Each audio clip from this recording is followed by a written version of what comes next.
ready now. I'd like to call this meeting to order, the Town Commission Workshop meeting on August 10th, 2021 at 5:30 p.m. Let's please stand for the pledge. I pledge allegiance to the flag of the United States of America and to the republic for which it stands, one nation, under God, indivisible, with liberty and justice for all. All right. Town Clerk, roll call, please. Mayor Mayfield, Here. Vice Mayor Campo, Okay. Commissioner Fender, Here. Commissioner Kurzman, Yes. Commissioner Tompeck, Here. Vice Mayor Campo. All right, thank you. Time for public comment. I do not see any public comment. Town Clerk, have I missed? Oh, I'm sorry. I apologize. All right, Jackie Thurlow-Lippish, would you please come up? But we're going to do the presentation first. Oh, you know what? Okay, let's do that first. Okay. Yes, I was just following my I know. old agenda, and now I have the correct one in front of me. Okay. Sorry about that. Yes, let's move on to presentations and proclamations. We have Rob Lord. We are lucky to have him with us. Would you come up, please? President of Cleveland Clinic, to offer us an update on COVID status. Awesome. Seem to be appropriately distanced, if I may. Yes. No problem. Thank you, Madam Mayor, Commissioners. I am Rob Lord. I'm the president of Cleveland Clinic Martin Health. I oversee the 3 hospitals in the Treasure Coast, Martin North, Martin South, and Tradition Medical Center. For a COVID update, we're setting new records every day. The number of COVID patients admitted to our hospitals. As of today, at North Hospital here in Stewart, we have 91 COVID patients in the hospital as inpatients. Overall, we have 155 COVID patients in our 3 hospitals. That is by far the highest number we've had in this surge. Compared to prior surges, the previous high was on January 25th of this year, it was 111. So we've gone from 111 to 155 here. Less than a month ago, that number was consistently below 20. We were running for a period of about 5-6 weeks in the teens, combined in all of our facilities.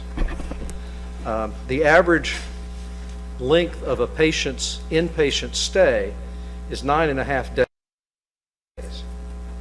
A lot of those patients are discharged within a couple of days. They come in, we get them turned around that way, and we can get them home. But we also have a lot of patients that have been in our hospital for 30 days.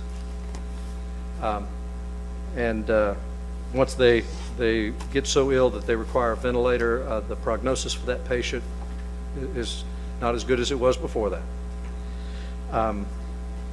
During the surge, about 90% of the patients in the hospital have been unvaccinated. The vaccinated patients who are ending up in the hospital generally have an underlying condition that caused their immune system to be suppressed. And likely, as a result of that, when they received the vaccination, they did not get the full protection of that, because the way the vaccination works is your body uses that vaccine to develop antibodies, and in some of those cases, perhaps they were not. But I think what is incredibly important for me to point out is that even for those patients, they are not winding up in the ICU, and they are not winding up on ventilators. We're getting those vaccinated but immunosuppressed patients out of the hospital. And just yesterday, our organization lost a patient that was in his 20s and was healthy as he could be, from what I understand. This new variant is a different animal. We have lost too many unvaccinated patients. Over the last 10 days, by my count, we've lost 17 patients.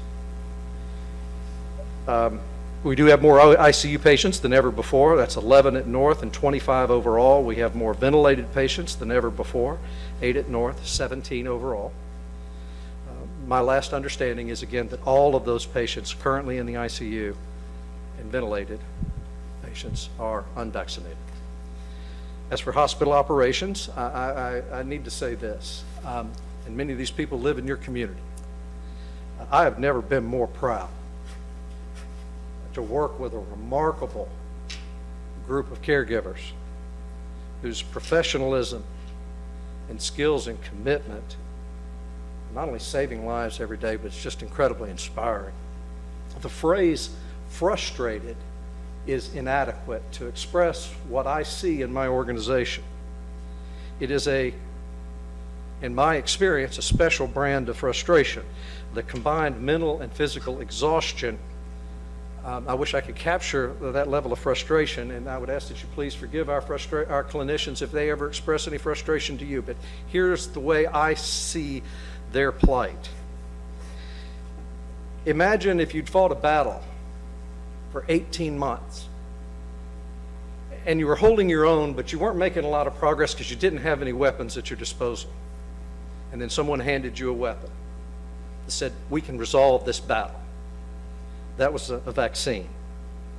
And we had the solution in our hands. And yet, so many of us have chosen not to take advantage of it. I think quite often relying on misinformation.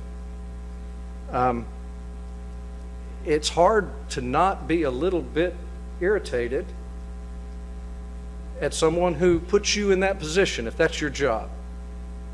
And those are the people that are coming to the hospital. But the people that get into healthcare didn't get into healthcare to be angry at their patients or frustrated with their patients. They're caring, compassionate people who want to take care of people. And what I've seen in the frustration is when they feel those feelings, they have these horrible pangs of guilt.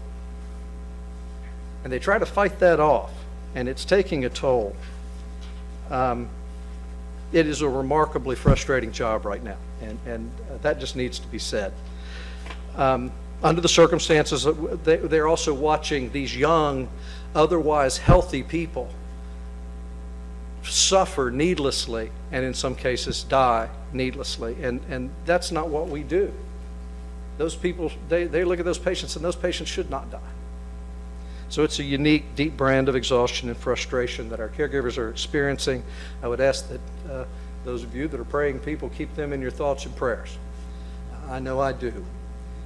But I'm worried about the mental health of our caregivers, and I think we should all be. If you know one, express your appreciation for them. We're getting by as a hospital, but we have our limits.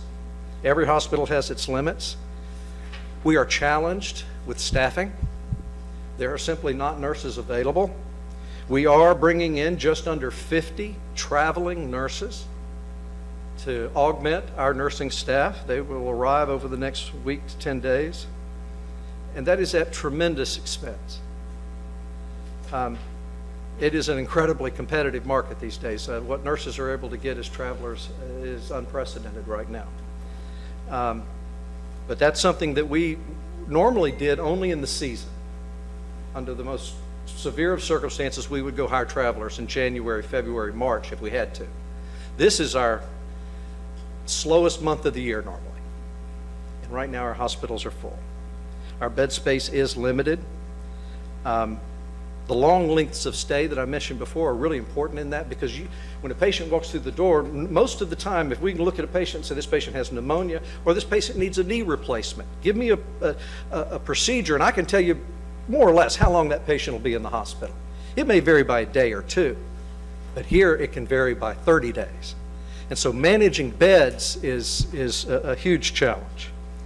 So as a result of that, we've converted many of our floors in the North Hospital to dedicated COVID units. We've stopped doing elective cases that require lengthy stays. Trying to do all of the same day surgeries, a few overnight stays if possible, but for the most part, elective surgeries are not available in this community right now. And so we've canceled those surgeries. We are doing emergent and urgent surgeries, and I want to note that for our community members. And we try to liberally construe that. If I've been diagnosed with a condition that may be cancer and there's a diagnostic surgery that needs to be done to do a biopsy or something along those lines, to me that's urgent.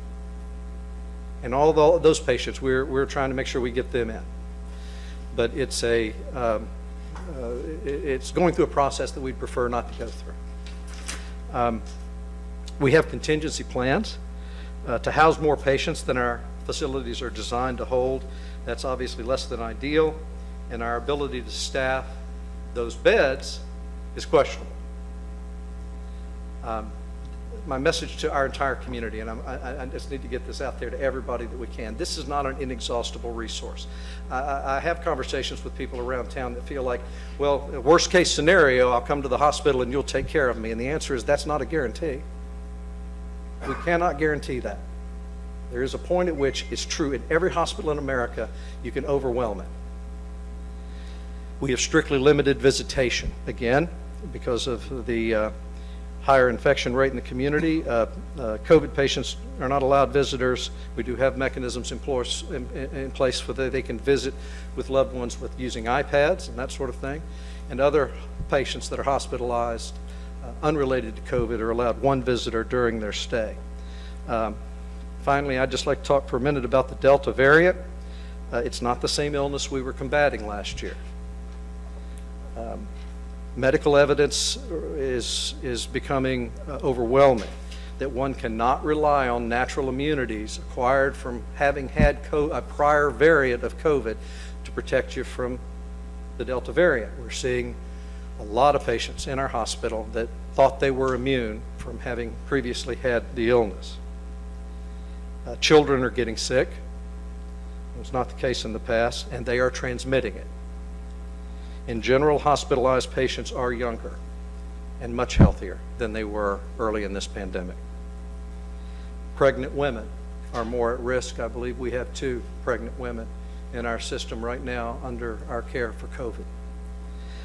The variant seems to be smarter. What I've been told by the clinicians, by the epidemiologists, is that it gets into our systems and it's able to hide from our immune triggers so that it can replicate before the immune system recognizes it. So if you're vaccinated, you can contract the illness and pass it on. You may never have symptoms, but you may be a carrier of that.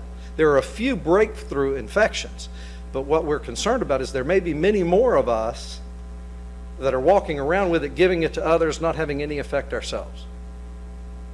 And that's something, I think that had a lot to do, there's a study that came out, the CDC's reaction to it was the mask guidance for vaccinated people. I think as much as anything, the concern there, and this is speculative on my part, but I think their concern was as much as anything else that vaccinated people could be spreading this as well.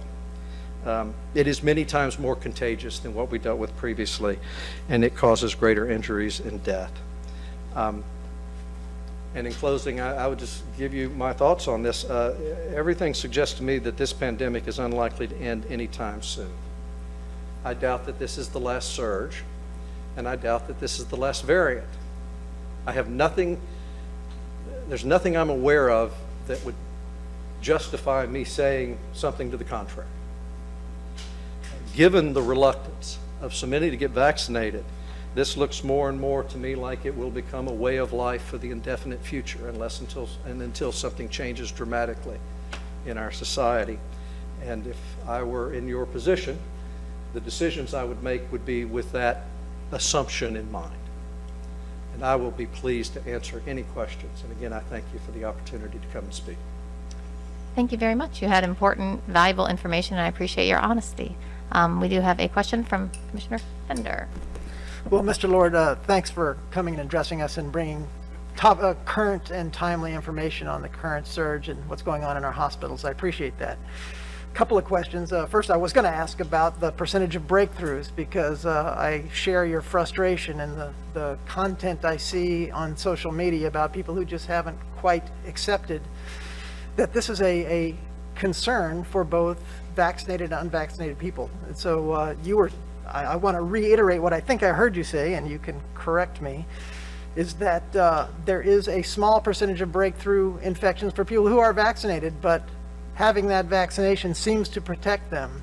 And you were saying that getting that vaccination keeps them out of the ICU, even when they get that infection, correct? Yes, sir. What we have seen, again, the vast majority of breakthrough infections, they're not that many. It's 1 in 100 sort of a number. I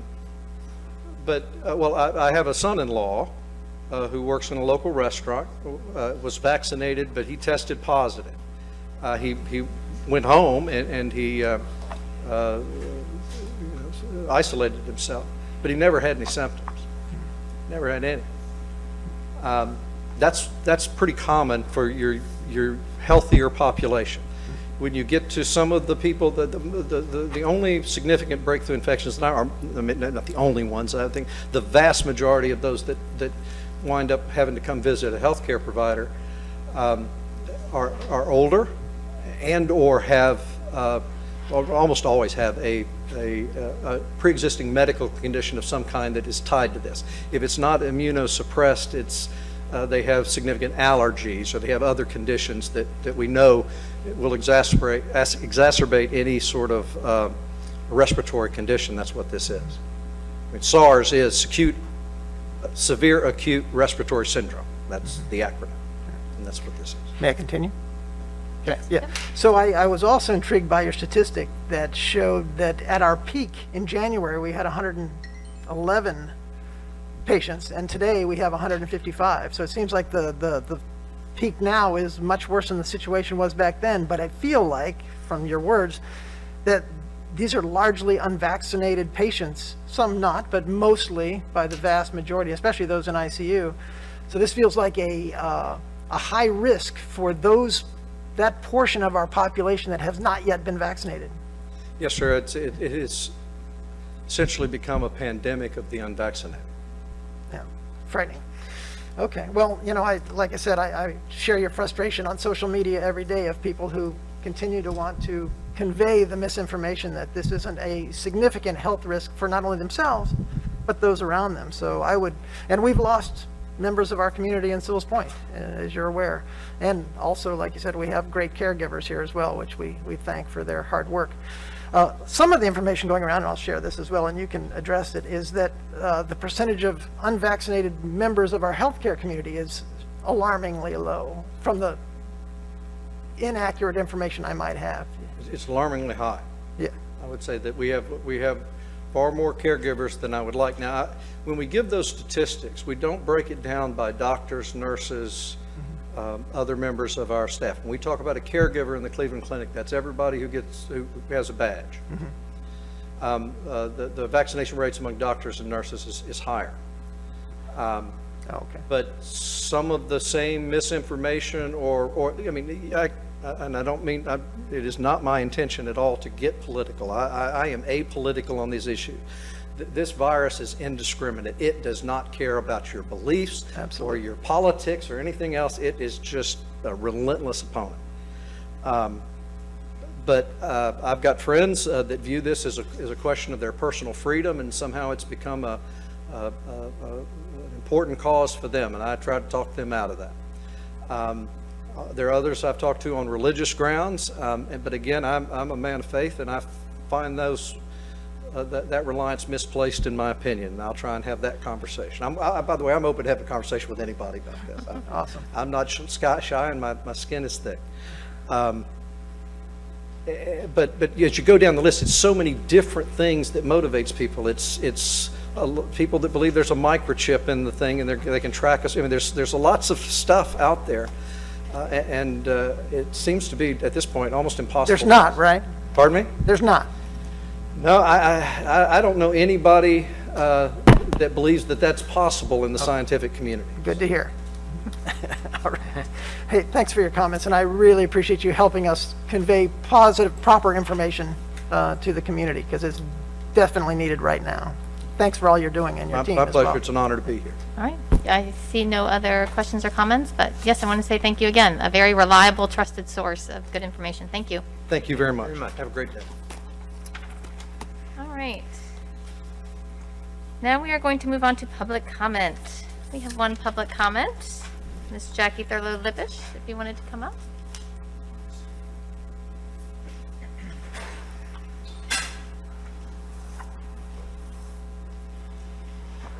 Hello, everybody. Jackie Thurlow-Lippish, 2 vaccinations. I'm here today because I feel like I need to try to come to these meetings periodically to state what's important to me. As a former mayor, as a former commissioner, as a resident of Sewell's Point since 1974, Of course, I was gone for a certain period of time, but when I got married, I chose to come back and make this my community. It was hard for me to totally understand what happened at the last meeting because I came in late. I couldn't be there for the whole meeting with your millage situation. I want to commend you for making the decisions that you've made. I felt like I heard on the way out that there might be a problem with saving the trees because of the road situation. I tried to talk to Mr. Capra on my way out. He had too many people talking to him for me to talk to. I drive down that road, Sewell's Point Road, and try to imagine what it would be like without the trees. I want to help save the trees, and do not forget that it is your duty to protect the beauty of this town, okay? And we can find ways to do it together. People are happy to support beauty. It raises your property values and any other number of things. It makes it cooler. They just had the big report on climate change in the world. These things are real, okay? The trees keep the temperatures down. We need not to throw away the trees because you might be terrorized by people having, about the millage rate. You have to make hard decisions to do what's right for the future of this town. The second thing is, I just wanted to bring up that lot. When I go over the bridge, I don't know if there was mediation on the lot where all the trees were torn out. But now it has like some kind of grass at the bottom of it. It's probably a year later and it has 4 small looking canary date palms. I just hope that's not mediation. That's pathetic. That lot needs to be restored and everybody's looking at it going over the bridge every day. I'd like an update on it. I would like to commend the town on not spraying the Kunti bushes in the park.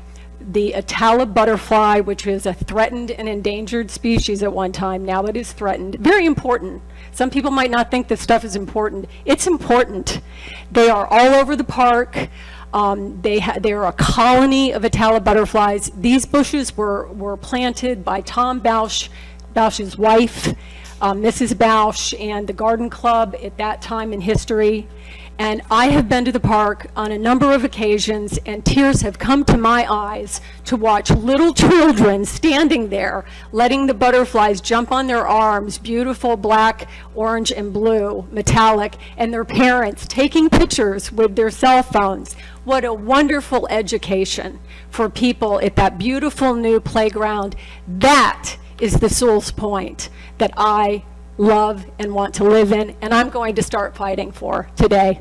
I'm not coming in anymore because I don't want to make you guys feel like I'm bearing down, but I think these are important times and I'm going to come as often as I can because I'm planning on living here. My parents are living here. My sister lives here, and I will probably die here. So as long as I'm here, I want it to be the Sewell's Point that I know and love, and I know you do too. Thank you. Thank you, Thanks, Jackie. Jackie, I agree. All right, moving on to item 4, additions, deletions, or changes to the agenda. Seeing none, we will move on. This is a workshop, we're not voting, so seeing no changes, I assume we all approve the agenda. So let's move on to the discussion. Item 6A, dock ordinance modification discussion. Town manager, would you please explain this with Jack? I don't know if he was coming up too, but. Yes. Madam Mayor, I'm going to have Jack come to the lectern as well. Your building official, Jack Reisinger, is here. We've had a series of conversations with residents, homeowners on the east side of the town, and they would like to have some privileges to build their docks and their boat lifts a certain way, which may include roofs. And as they come in and find out the ordinance does not allow it, in essence, on the east side, they are disappointed. And so from my memory, we have 2 or 3 locations where people have outright just built the roofs without permission. And we now have a gentleman who is trying to be very cooperative and going through the BZA in order to get that approved. It's very costly for a resident to do that. It's a minimum of $1,000 application and plus the mailings. And we thought maybe you have heard some similar concerns. And so we're bringing this forward to you with the potential language change that would enable your residents that are on the east side to also enjoy the same privileges for building as those that are on the west side. And so with that introduction, I'll turn it to Jack. Good evening. As the memo states, there's an issue with the property owners on this side of the Sewell Point Road not having the ability to have a covered or to protect their vessels. Whereas on the opposite side, most of the properties there are elevated to a point where the way the ordinance is written, that the roof of the cover, the dock, can't be any higher than the 15 feet to start with, or the grade of the property of which it abuts. So, and a lot of those are like 30 something feet. So they've got quite a bit of room there. And I get the idea that is that if I'm at one of those higher elevated properties and I look out, I don't see a lot of rooftops, because more than likely I'm looking over the top of those roofs out onto the water. Whereas on the other side, it might obstruct some views. I understand that.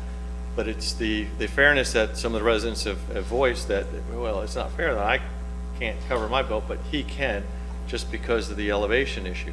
I understand that too, but one of the suggestions is that possibly you allow a certain cover so that you don't have a whole hodgepodge of all different covers or anything like that. Maybe even just a canvas cover that even might be able to be removed at a certain time of the year. Like say that it was a seasonal resident that would leave. We'll take your canvas down so that it doesn't block the view from anybody looking down the water or something like that. But even a certain color canvas roof rather than a variety of colors, so it doesn't look like a whole bunch of circus tents out there or anything like that. There's just some ideas that I thought that you might look into. And by the way, we do have a couple out there that are in violation. So if you give me direction, I will then pursue those. Otherwise, I'm at what should I do with those? Because it's what it will lead to is that you can't have that. Okay, what about him? What happened to him? It'll start a domino effect is what it will do. Right. All right, Commissioner Fender? Do I understand correctly or incorrectly that it is possible to have a covered roof with the approval of your neighbors on to either side that are impacted by view? Now, the way that that's written in the ordinance is that anytime anybody does anything to their dock or over the water, first they have to get the DEP approval, but they then have to get not necessarily the approval of the abutting properties, but just to make them aware of it. And if they have any issues, they're then to contact me. And they might just say, well, I don't like it. Well, it's at my discretion, the way the ordinance is written, to decide whether that's a valid reason to deny them or not.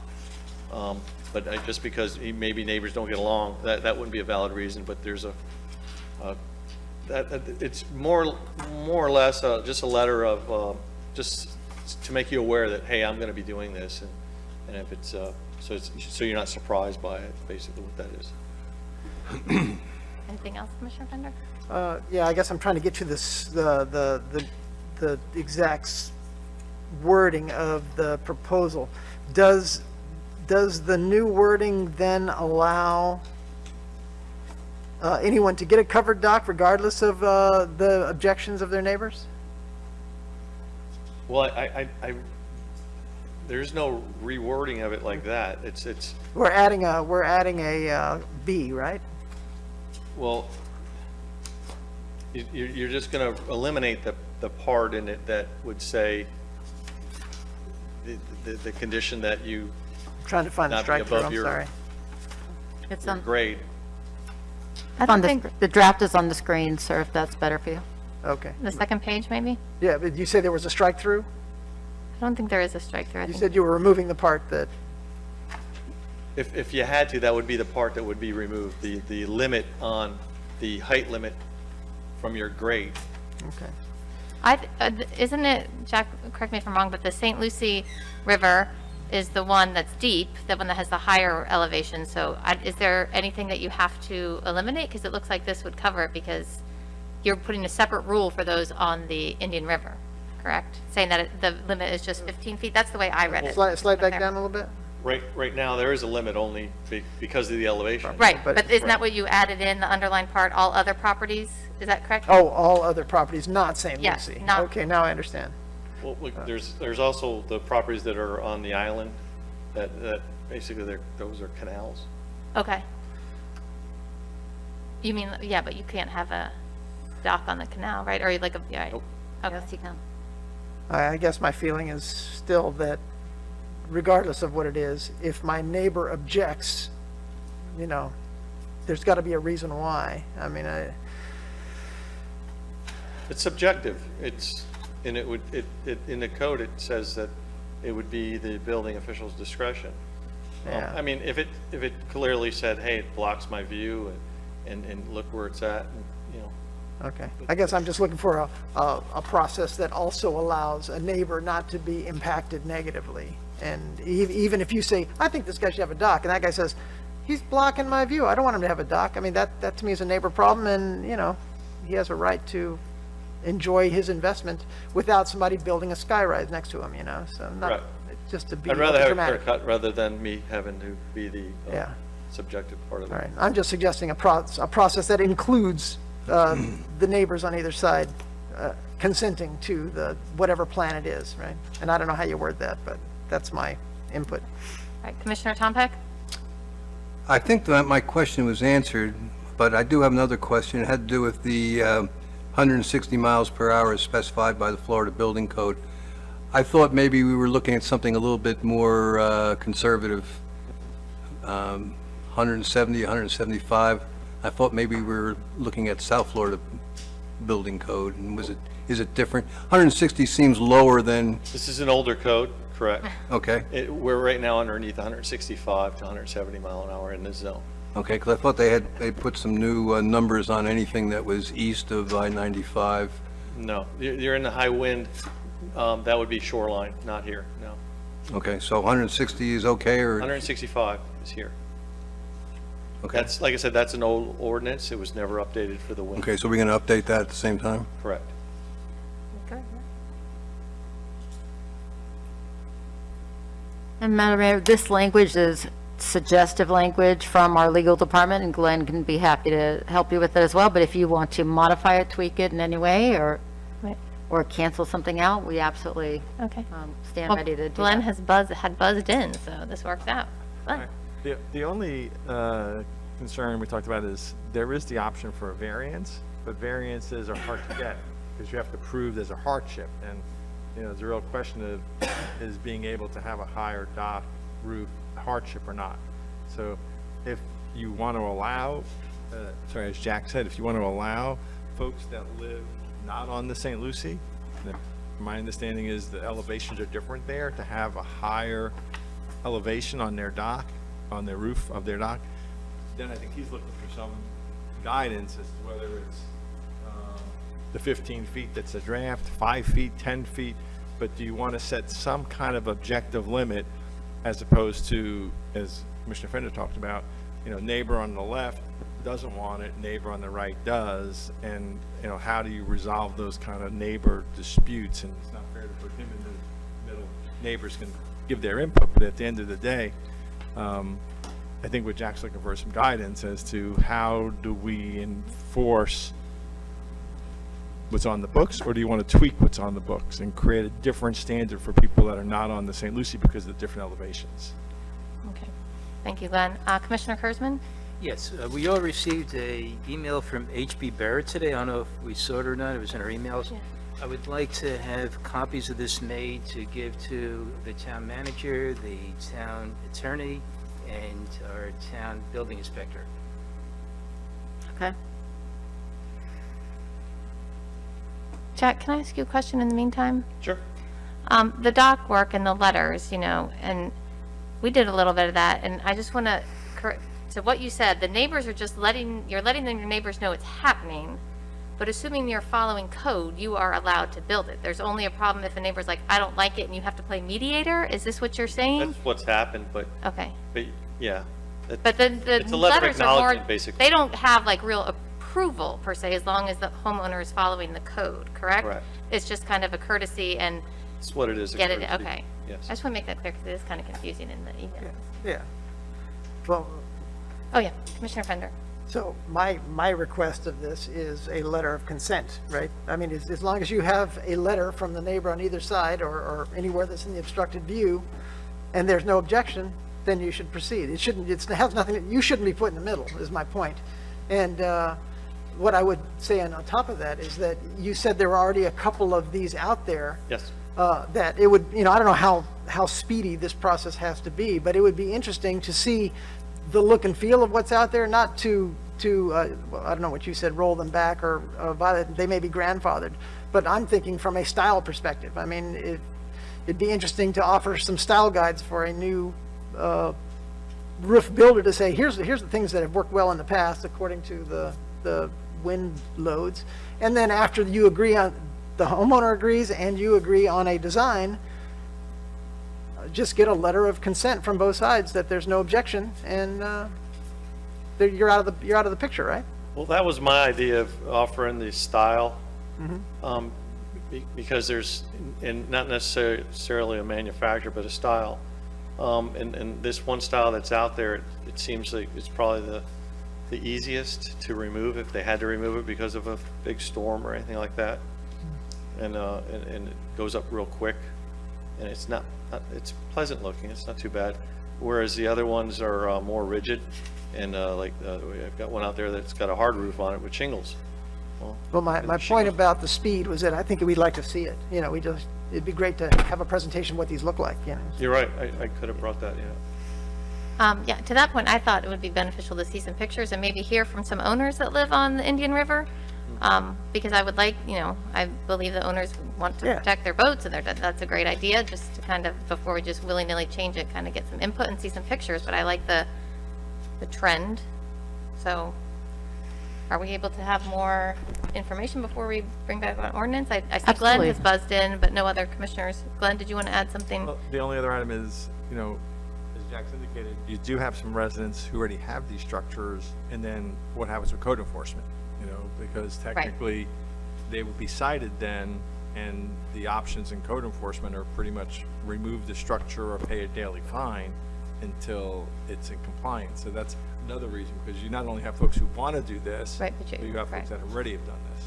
Thanks for the reminder. Commissioner Fender. I think we have precedent in town of that already. I mean, we have a bus structure on the road that's totally out of compliance, but we're not taking it down. I mean, I don't know that we have to say just because they, I think they can be grandfathered if they're there for a reason, unless there's some specific complaint. Or at least in abeyance until we settle this? Is that a good route to? Did these ones just go up recently? No. Because some of them were there before I came, and then one went up while I was here. Oh, okay. Well, they should have had a permit to build, I would imagine, but Yeah. that's a different story. Madam Mayor, we just didn't want to do any further work Right. unless the commission had an appetite to see a change. And we also wanted to see if, in your discussions with all of your constituents, was this something you were hearing about as well? I have not heard anything. I don't know about my fellow commissioners, but if people are desiring it, and I would like to hear what their neighbors think, essentially. Okay. It's a boating community, I mean, we know that. And people are very insistent, about their private property rights. And so when you start saying your neighbor gets to dictate what you do on your Right. property, that becomes problematic. Right. And so, our job is to enforce the laws, and the way the laws are written right now, there's a couple people we would need to enforce it on. So if it's okay, I think Glenn is fine with you all giving us a consensus to put that action in abeyance, so we don't start pursuing people's, under the special magistrate and code enforcement option, while we gather information and bring it back to you in a future workshop. I think that sounds fair. Fellow commissioners? I will take no sign as a good sign. That sounds good. Let's move forward with that, please. Thank you. All right. Thank you. All right.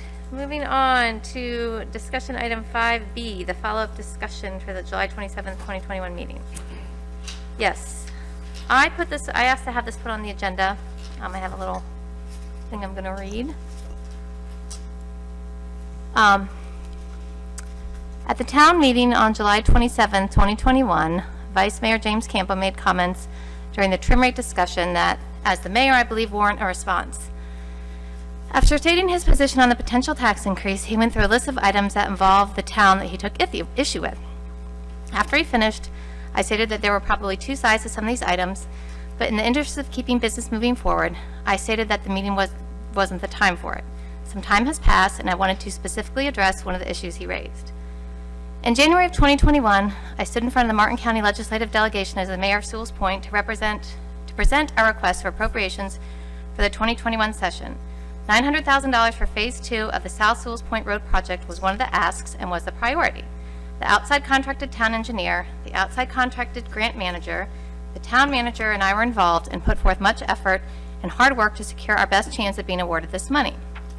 Not long after the deadline for submittal to be put on the list for consideration, the town was notified that the APR for the house was never submitted after the outside contracted grant manager inquired with the Office of the House Representative as to whether a bill number had been assigned. The Senate APR, on the other hand, was properly submitted. The outside contracted grant manager was responsible for submitting the APRs to both the House Representative's office and the Senator's office. We investigated, emails were shared, and there was a conference call with Representative Overdorf, his assistant Joey Plans, the outside contracted grant manager Amy Adams, me, and town manager Berger. During the phone call, Representative Overdorf said that they received, I believe, 8 applications, and it was confusing, and thus nothing got submitted. Outside contracted grant manager Amy Adams spoke at the February 23, 2021 meeting in regards to all this. She said, among other things, that there were errors on the portal that made submitting more difficult, and that Representative Overdorf's office, quote, missed it. For the record, there is email documentation in the backup to this item that shows the outside contracted grant manager's confirmation emails to the town that show that submission occurred. It also shows her email to the representative's office that shows her submittal of the final APR. All of this was presented by me at the February 23, 2021 meeting. There was a memo from the town manager. I presented the item. Outside contracted grant manager Amy Adams got up and spoke to the item, and there was no discussion or comments from any commissioner. At our meeting 2 weeks ago, 5 months after this, Vice Mayor Campo brought the issue up as the last item on his list of items that he believed bolstered his decision to not vote to raise the millage rate. In response to his comments, I have received emails from residents that directly mention this, quote, mismanagement, this loss of money, as reasons they support no millage rate increase. I am okay with no support of a millage rate increase, but I feel compelled to address the other side of the story. I want to take a moment to go over a few of Vice Mayor Campo's points, which are verbatim, and clarify what my position is on that phrase. He said, we have an $800,000 grant from Representative Overdorf. It was a $900,000 appropriations request, the type of request that we have requested in prior years and not received. The town can't have any appropriations grant that it is only just trying to get on the list to ask for. It was never budgeted for because it is not fiscally responsible to rely on and budget for money you do not have a high likelihood of receiving. A better wording would have been, we were hoping to get. Another point that was said was, we had it all filed. This can be misinterpreted. Not sure exactly what the vice mayor meant, but for me, file would imply that it was made official with the correct office. The application never was submitted. Another point he said was, who took accountability? If you would go back and watch the meeting from February, you will see this issue is out in the open. I addressed it when I presented it, and there was a lot of backup information. Outside contracted grant manager Amy Adams attested on the record to the difficulties and confusion in submission. Last point, I talked to Toby Overdorf the night there was I would call it the autopsy report. What went wrong with the $800,000 grant? Okay, and we took our eye off the ball. We could have had that. After hearing the above comments, I was compelled to do my due diligence and reach out to Representative Overdorf to clarify, as my takeaway after my initial conversation with him back in February was different than the takeaway from hearing the Vice Mayor's comments. I had a phone call with him last week, and he said the comments by Vice Mayor were a misrepresentation of what was said, and that he never used the phrase, took our eye off the ball. He said that just like was stated previously, there was confusion and multiple emails, and that is what led to the problem. I asked him if I could go on the record with what he said, and he had no problem with that. He even offered to come in person if desired. I really appreciated his openness, and we ended the conversation talking about potential new sources for the town to try to get funding. In closing, to be honest, I don't care for this he said, she said back in government, as it is not what I admire and want in my elected officials. I was greatly concerned, though, after the last meeting and the subsequent emails I mentioned earlier in my memo, that a reliance on some of the Vice Mayor's comments at face value would lead to inaccurate conclusions. That is what compelled me to put this on the agenda. I don't want to spend too much time on this item, and I don't want to get the meeting totally off track with too much back and forth, but I do want to give my fellow commissioners, all four of them, a chance to add anything if they choose.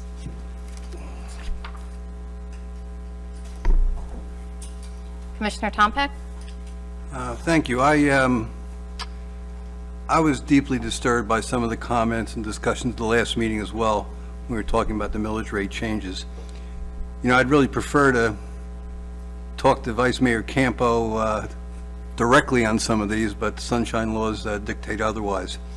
You know, honest disagreements, constructive criticism, and discourse are the backbone of our democracy.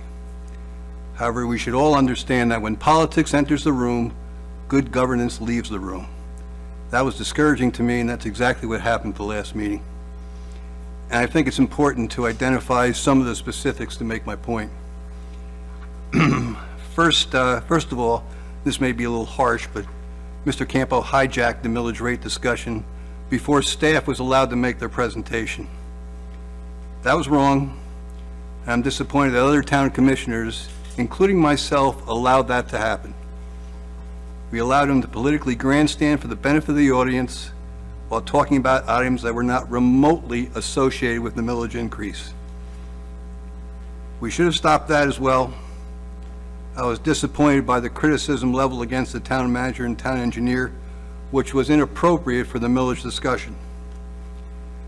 In regards to those comments on the town manager, a couple of quick points. I was disappointed by the comments on the comp plan. The town manager properly brought that subject to our attention, and we're working to correct our omission in having the plan revised. There should not have been any criticism of Michelle on that subject. He also criticized the town manager as being inexperienced.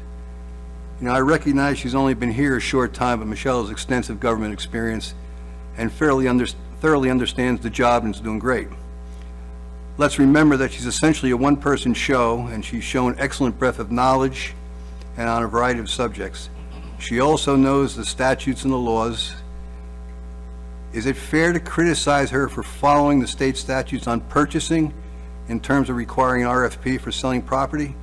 It's her responsibility to make sure we're meeting all those statutes and regulations. Let's talk for a second about the stormwater project on South Sils Point Road. There can't be any disagreement that project is necessary. The town engineer has done a terrific job in shifting the work around to fit the available funds for grants. The project is progressing well, and quite frankly, it's a fairly routine project. You know, road projects are never attractive, and you're always going to get complaints from residents until the project has moved past your house. The town engineer and manager have done an excellent job in meeting with the residents and working out their specific issues. The real problem with the project has been the timing of grants and the matching funds, which have caused some start and stop of the project and resulted in additional mobilization charges. It is unfair to blame the town engineer for this, since we, and when I'm talking about we, I'm talking about the town commission, has failed to provide the required funding for this critical infrastructure project. Now let's get to the nub of my basic criticism here. Mr. Campo stated that he's in favor of working capital projects. His rhetoric and votes say otherwise. I want the residents to clearly understand what your negative vote on the millage increase means. By voting no on the millage increase, you essentially said the following. Number one, you don't support completion of the stormwater work on South Sewell Point Road. You can't say you support the project and not be prepared to fund it. You don't support any capital projects for the upcoming year. And let me be very clear on this point. The increase to the millage rate to be used for budget preparation did not cover any capital projects other than the South Sewell Point Road project. And I'm going to remind this commission, if anyone brings any other capital projects up for consideration, it means no nature trails, waterfront access, fishing or boardwalk work, and it means no electrical undergrounding. We just do not have the money to do that. I will not support any capital projects that drain our reserves That's poor fiscal policy. And I ask myself the question, does it make sense to brag about not raising the millage rate if the town is not performing one of its basic functions of public safety? I am convinced that the work on South Sewell's Point Road is a public safety issue.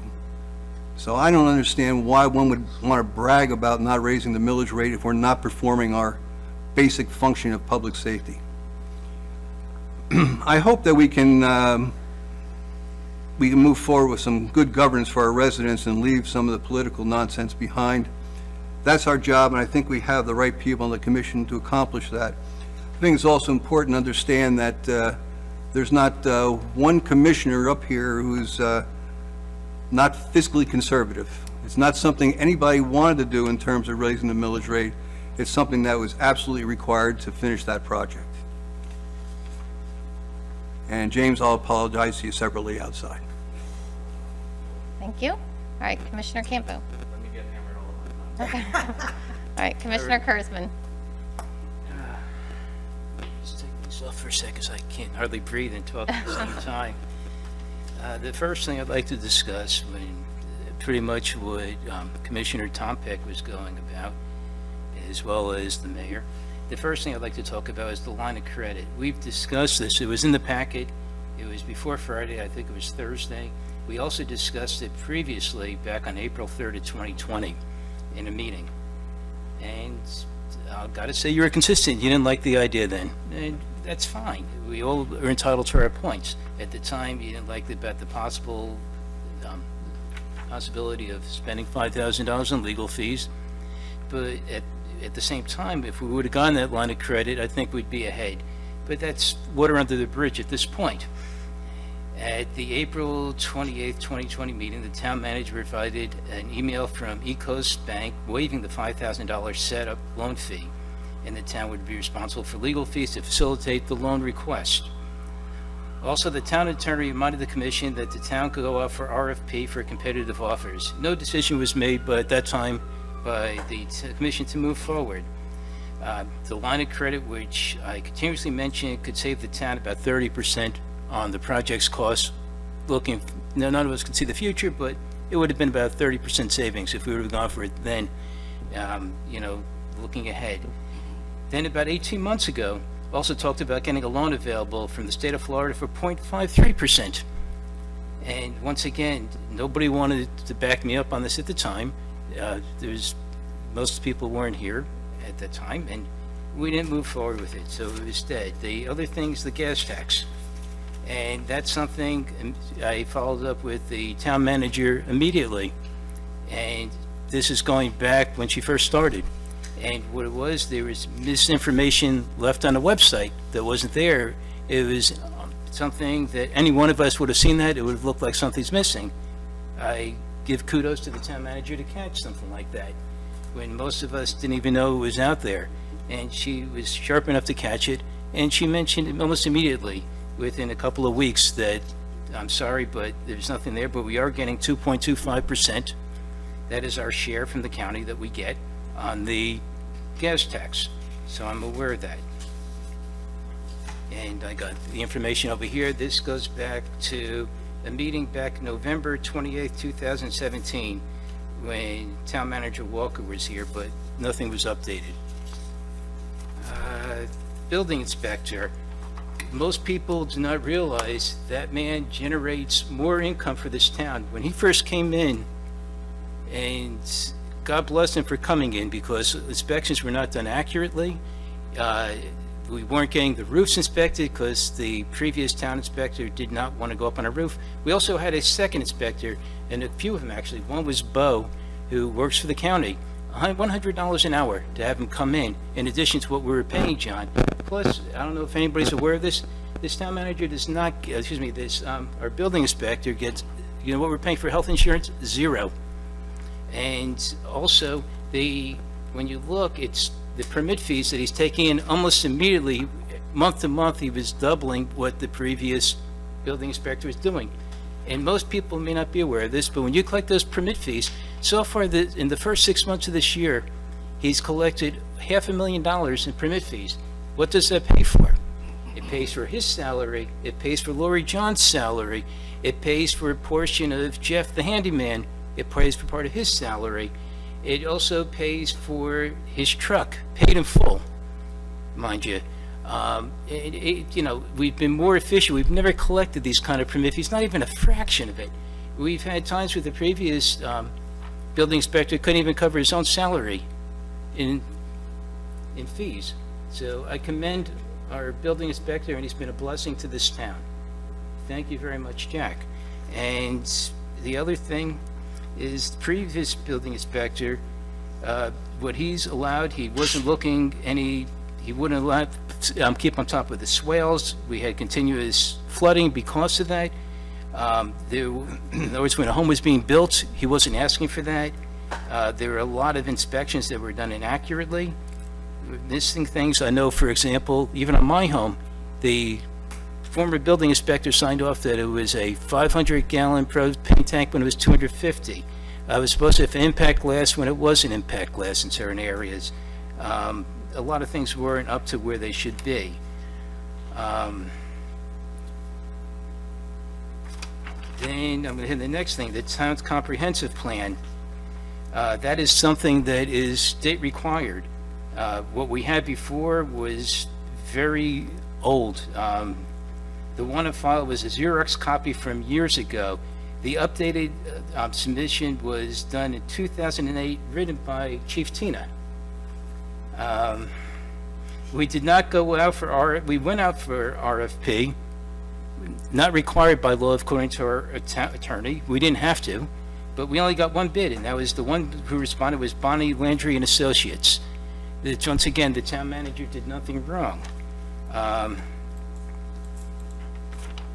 The next thing is things were mentioned about our town engineer.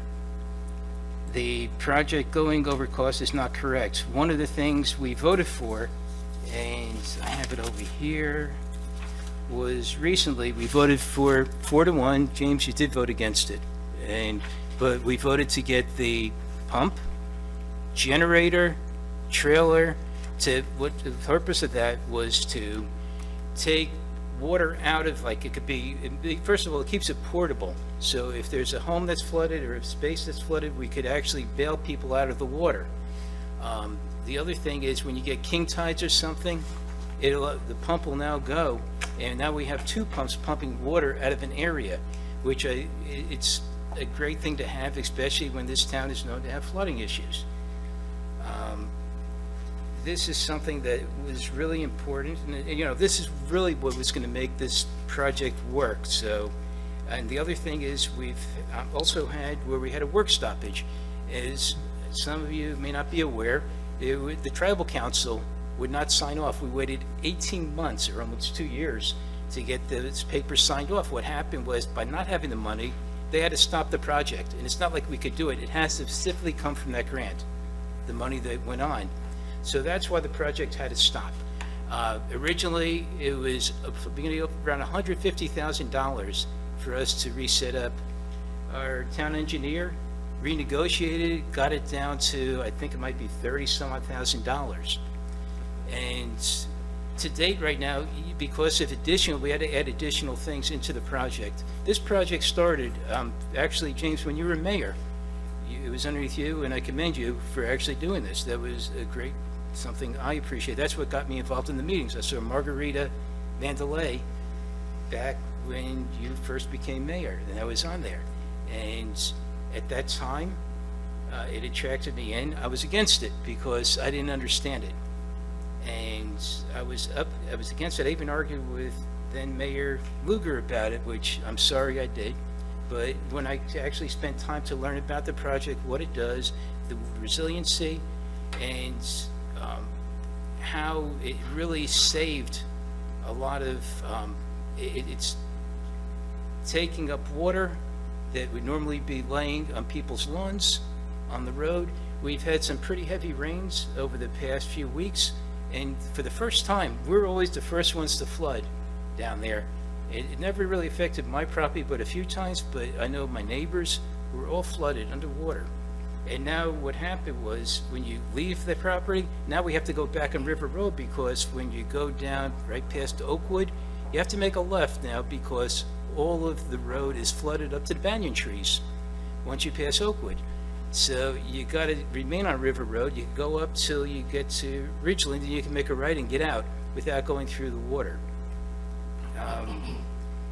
And, you know, we've paid, I believe, so far, probably close to $1 million out of taxpayer money. Forget about the grants. There were a lot of grants involved. We put $1 million into something. Now you're just going to throw away the project? No way. No way should that ever happen. That's fiscal irresponsibility to allow that to happen. And to not finish this road is fiscal irresponsibility, because to go and drive through floodwaters, and I know that there were a couple of homes that were up for sale last year when we had the king tides, and also water coming in from the other side, and people were coming in. There was one home that was for sale over in High Point where the deal was lost. There was another one over in the Acapella that was lost because of the water. That's the presentation people see. And this is not Sewell's Point. And, you know, I've gotten the same people over and over that are against it. It's a handful, just a handful. So I took my own time, my weekends, as a matter of fact, 4 weekends, going knocking on people's doors, saying, I want to get your opinion. And I covered up Sewell's Point Road, and, you know, whoever was home heard me, and they gave me their opinions. I went in those cul-de-sacs over here. They were all for it. They're all willing to spend the money. That's the majority, not the minority.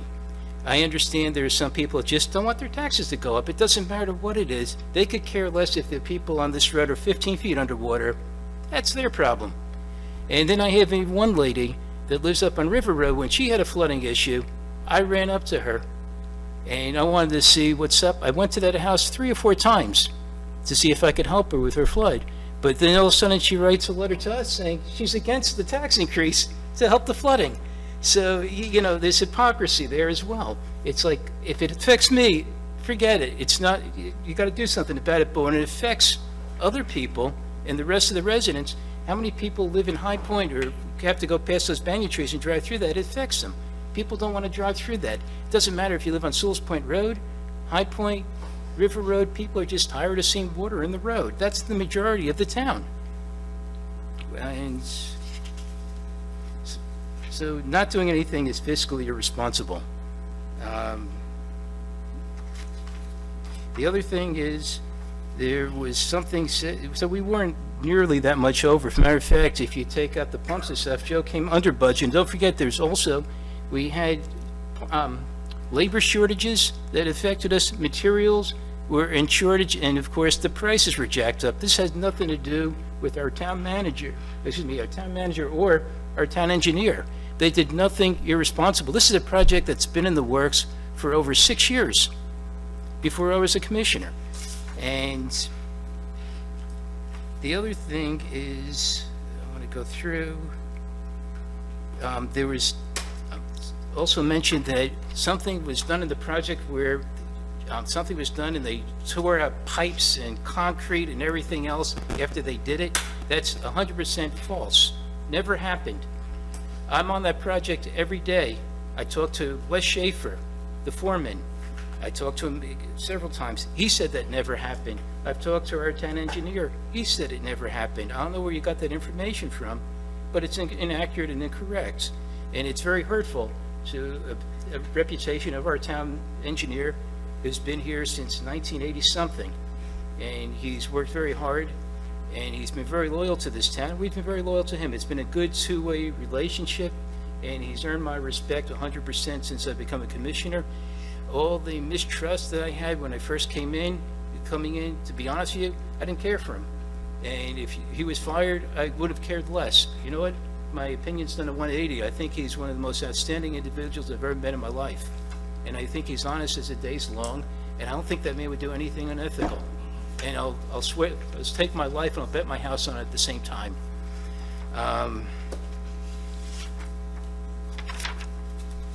Then lastly, one of the other things that's brought up in a lot of the meetings is that we don't listen. And, you know, listening to the residents and voices. I listen to every darn voice that's out there. I go out listening, looking for the voices to hear their opinion. I ask for it. I do hear the one person that comes up to the microphone all the time, my voice, my voice. Yes, I hear that voice.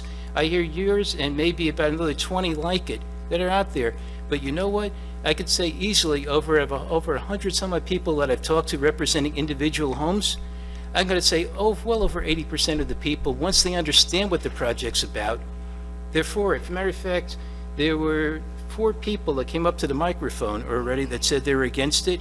After calling them up personally, explaining and how much their taxes are really going to go up, that it's not going to be a big deal. They thought they were going to go up thousands of dollars. I went through the numbers. It's $120, $150, and they thought we were going up to the millage rate of 10. They thought we were hiring a planner to go out and do entertainment and stuff. I mean, it's just, it goes on and on. There's just so much misinformation. We owe it to the people to give them correct information, not misguide them, not mislead them. This is so important. I agree, Commissioner Kurzman. And I will say one more thing. I Okay, mean, and I want to make sure we don't take it too long to my other I point. promise this will be it. Like I say, I'll say this about James Campo. I went out independently with him one time, and the James Campo I went out with that night is one of the nicest people I've ever met. I'd like to see that James back on the days with us. And I say that with all my heart, because I love you as a person, and I expect more out of you. Thank you, Commissioner Kurzman. Commissioner Campo. All right, Sure, I'm going to hit some low-hanging fruit, and I'm sure I missed a few things. First of all, I appreciate the input that all of you have given me. I've got a couple themes, so I'll wait for the punchlines at the end. But I never said anything about an event coordinator. I never said that I didn't approve of Jack. I think Jack's doing a great job. The problem that I had was not being told the whole story as far as the expense in hiring him. I never said that I was against capital projects. I am for capital projects. I'm just not in favor of every single one on the list.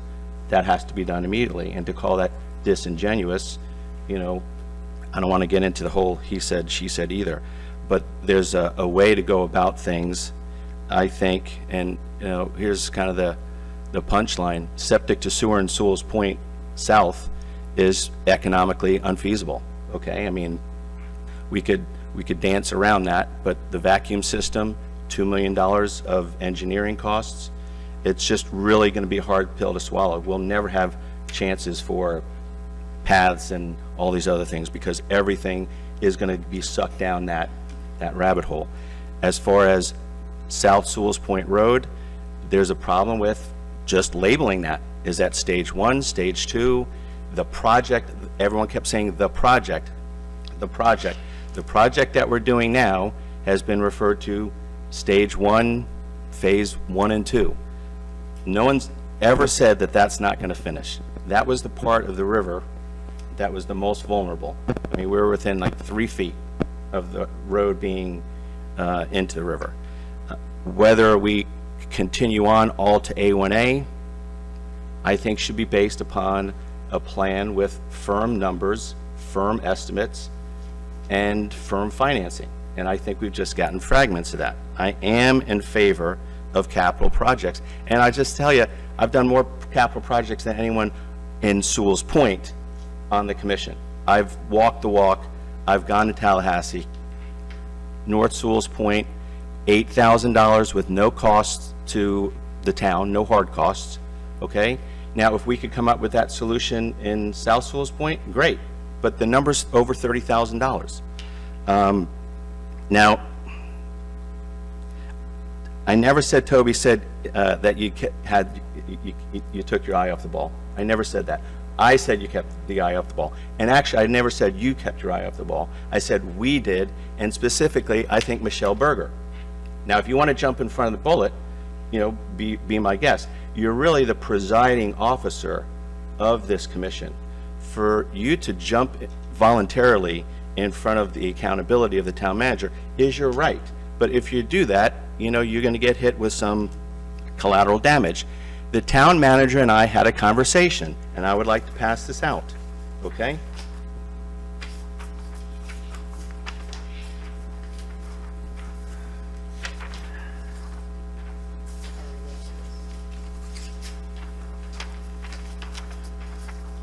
The town manager was told by me in January of this year, January 19th, with our senator, Senator Gail Harrell, and she told me as a commissioner, the tension between Amy Adams and Michelle was so evident it was embarrassing.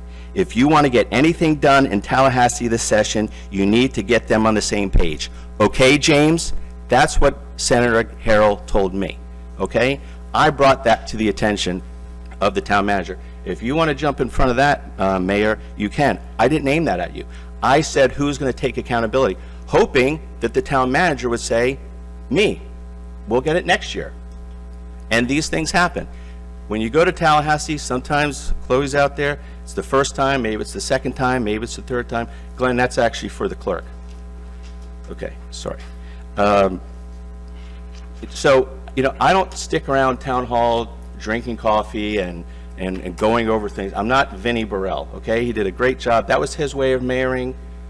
Kaya, your way of mayoring is different. When I was mayor, different, okay?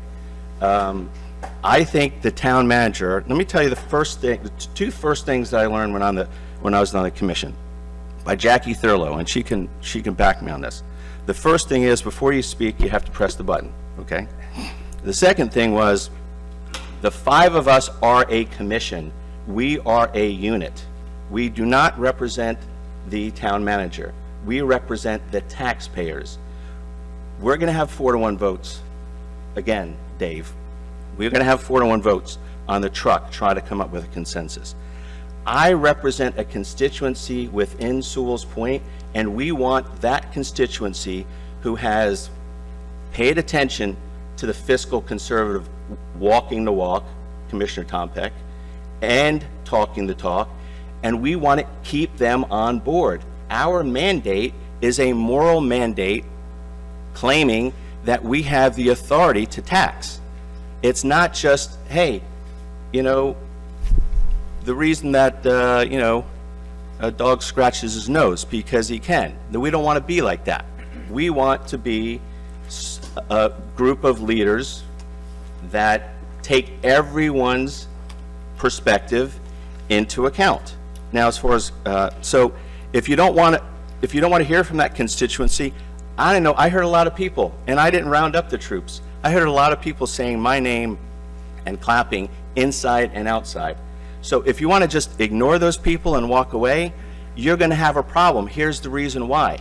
If you ever want to go into debt, you're going to have to dedicate the millage for the debt service to the bank.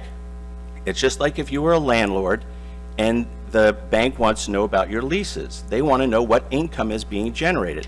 Now, are you going to say to the residents, well, forget about the residents.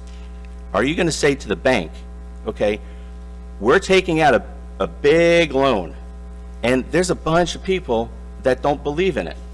No, you're not going to want to say that. You're going to want to say, we've educated everybody as to what's happening, and they know. I mean, it is encumbering our future income. Do you know what that is? That's a big deal. That's assigning your income. That's before we pay the police, we pay the bank. It's covenants of a loan. This is serious stuff. If we don't bring all of our residents along, then that's going to backfire in one way, shape, or form. I think rather than taking the bullet for the town manager and do what we're doing right now, which I've got to say seems like a design, we've got to remain united, because there's going to be another 4-to-1 vote with the pickup trucks, which everyone was coming out with the pitchforks, with Kaya saying it's not our culture and we can't make changes. I jumped in there. I did what needed to be done in order to have a 5-0 vote, if you remember, at the last minute, and kept everyone on board. It was so difficult. Initially, you voted against it. But I think after you thought about it, you said, hey, this makes a lot of sense. We are a commission. Us 5 are a commission. You're going to need a second on a vote next year. You're going to need a third vote. We need to understand that we all represent different constituencies. As far as hijacking the conversation, Commissioner Tom Peck, the mayor did that, because before she introduced the town manager, she started with her own. So I said, oh, well, if you're going to talk about yours, let me talk about mine. The right-of-way delays in the South Sewell's Point project, we spent a lot of money with Glenn. Okay, we spent a lot of money, and it was non-productive. Now, I'll leave with this one. If you go to a restaurant and you get a bad experience, and you find out that the bad experience was caused by the chef's car broke down, the meat wasn't delivered, or whatever like that, the owner of the restaurant comes out and says, look, I'm going to comp you the steak, no problem. But what do we do in government? We don't do that. We just increase taxes. And my thought was, let's get the confidence back of the residents. Let's really show how this debt is going to line up. Let's get real estimates. Okay, so we're trying to get another $800,000 or $900,000 for the next mile. Now stage 2 is 1 mile. How long is stage 2? Where is that coming in? What is the definition of all of these projects? I thought it should have been High Point to Sewell's Meadow, but we can't even figure out how to name these projects. So when people come up and say, hey, we're not finishing the project, what is the project? I want us to move forward and understand that unless we have the moral authority of the constituents, and as long as we have the guts to challenge these things, why are we only going to get one request for proposal? Why didn't we get more requests? I'm going to jump to item whatever it is. Why didn't we get more requests for proposals for the lot? I mean, that's like found money. Everyone's wanting to raise taxes, not want to sell that lot. Well, I'll tell you, got to wet my whistle and then I'll finish. For some reason, our direction to the town manager to get an RFP to sell one vacant lot became Associated Real Estate Services, commercial leases. The 2 largest providers of real estate transactions in Sewell's Point didn't even give us a bid because they didn't have enough time, and when they looked at it, they're like, what is this? This is a chitty chitty bang bang. This is like, I thought we just wanted to sell a lot. I thought Dave was going to find us someone for a quick $500,000. That $500,000 is going to be 1.5 times what the ad valorem tax increase that you all passed last time. Why isn't anyone concerned about that? That's idle. That's an idle asset, and we're not using it for anything. But again, in my view, from the very beginning, I respect her. I think she's a great person. Michelle Berger's energetic. She's smart. But she is an elected official's mentality, and it's taking a while for all this stuff to come into play. I don't have the private meetings before. I don't drink the Kool-Aid. I don't drink the Michelle Berger Kool-Aid before the meetings, okay? I make up my own mind, and I call around. I do it the old-fashioned way, like Dave does. I knock on doors. I didn't come here with a written script. I have 3 commissioners that came in with a written script tonight. Don't take the bait. Okay, we are a commission. The staff works for the people of Sewell's Point, okay? If you want us to remain connected to the constituency of frugal people, you can call them curmudgeons, you can call them doubtful, you can call them people that don't trust government, whatever. They're here. They were here last time. I think we need to keep them represented, and that's why we have 5 different commissioners, 5 different perspectives. But I think we need to think for ourselves, and I think we need to have the staff accept responsibility and just come up with the next game plan. We didn't get it last time, we'll get it next time. So there are some associated things that I may have missed. I want us to move on. I don't want us to get into this, but I'm not going to have these things, coming at me and not represent what we really need to be doing, and that is getting on with the people's business, being smart stewards of their money, and asking the tough questions. Do you remember when Pam Walker paid $6,000 for the late fee? Okay? That's insubordination, okay? Give me a break. No one even agreed with me. We paid $6,000 for a late fee. No one even agreed with me. So, it's okay that I'm asking the hard questions. I'm not here, I want to be friendly, I want to be professional. I'm not here to make friends and I'm here to represent the taxpayers. And, sometimes that's not fun and games and pleasant, but, that's what I'm willing to do because that's what I signed up for, okay? All right, thank you, Commissioner Campo. I thought we all deserved our time, and I see 2 other commissioners in, and I did want to kind of stick to the, don't go too far into this. I have said this repeatedly. It is okay if you do not want to raise taxes for reasons. I think the general consensus was you don't have to throw the town and everybody else under the bus to further that position. It's a good position in and of itself, and that I think is what I felt afterwards and what they felt. And I do want to say, because you said it, I was a party to the whole thing of the grant thing. I wrote out, I put all the backup in, word for word, every little thing that happened. I re-listened to the meeting. I was there. That is how it happened, and that's all I know, and that's the only truth I can say. I do not believe town manager dropped the ball with that grant. That is okay if you believe it, but I was there for everything. I spoke to Representative Oberdorf, and I'm not drinking her Kool-Aid. It's just that I am being objective, and I do what I think is best for the town, and I am giving the truth as I know it. So I don't appreciate that statement. Quickly, please, because I don't want it to go too far. Commissioner Kurzman, 2 minutes. Yes, one of the things you don't do when whether you're in a business or whatever, you don't show up your employees. And this is our employee, that's an employee, that's an employee, there's an employee, there's an employee. You don't show them up.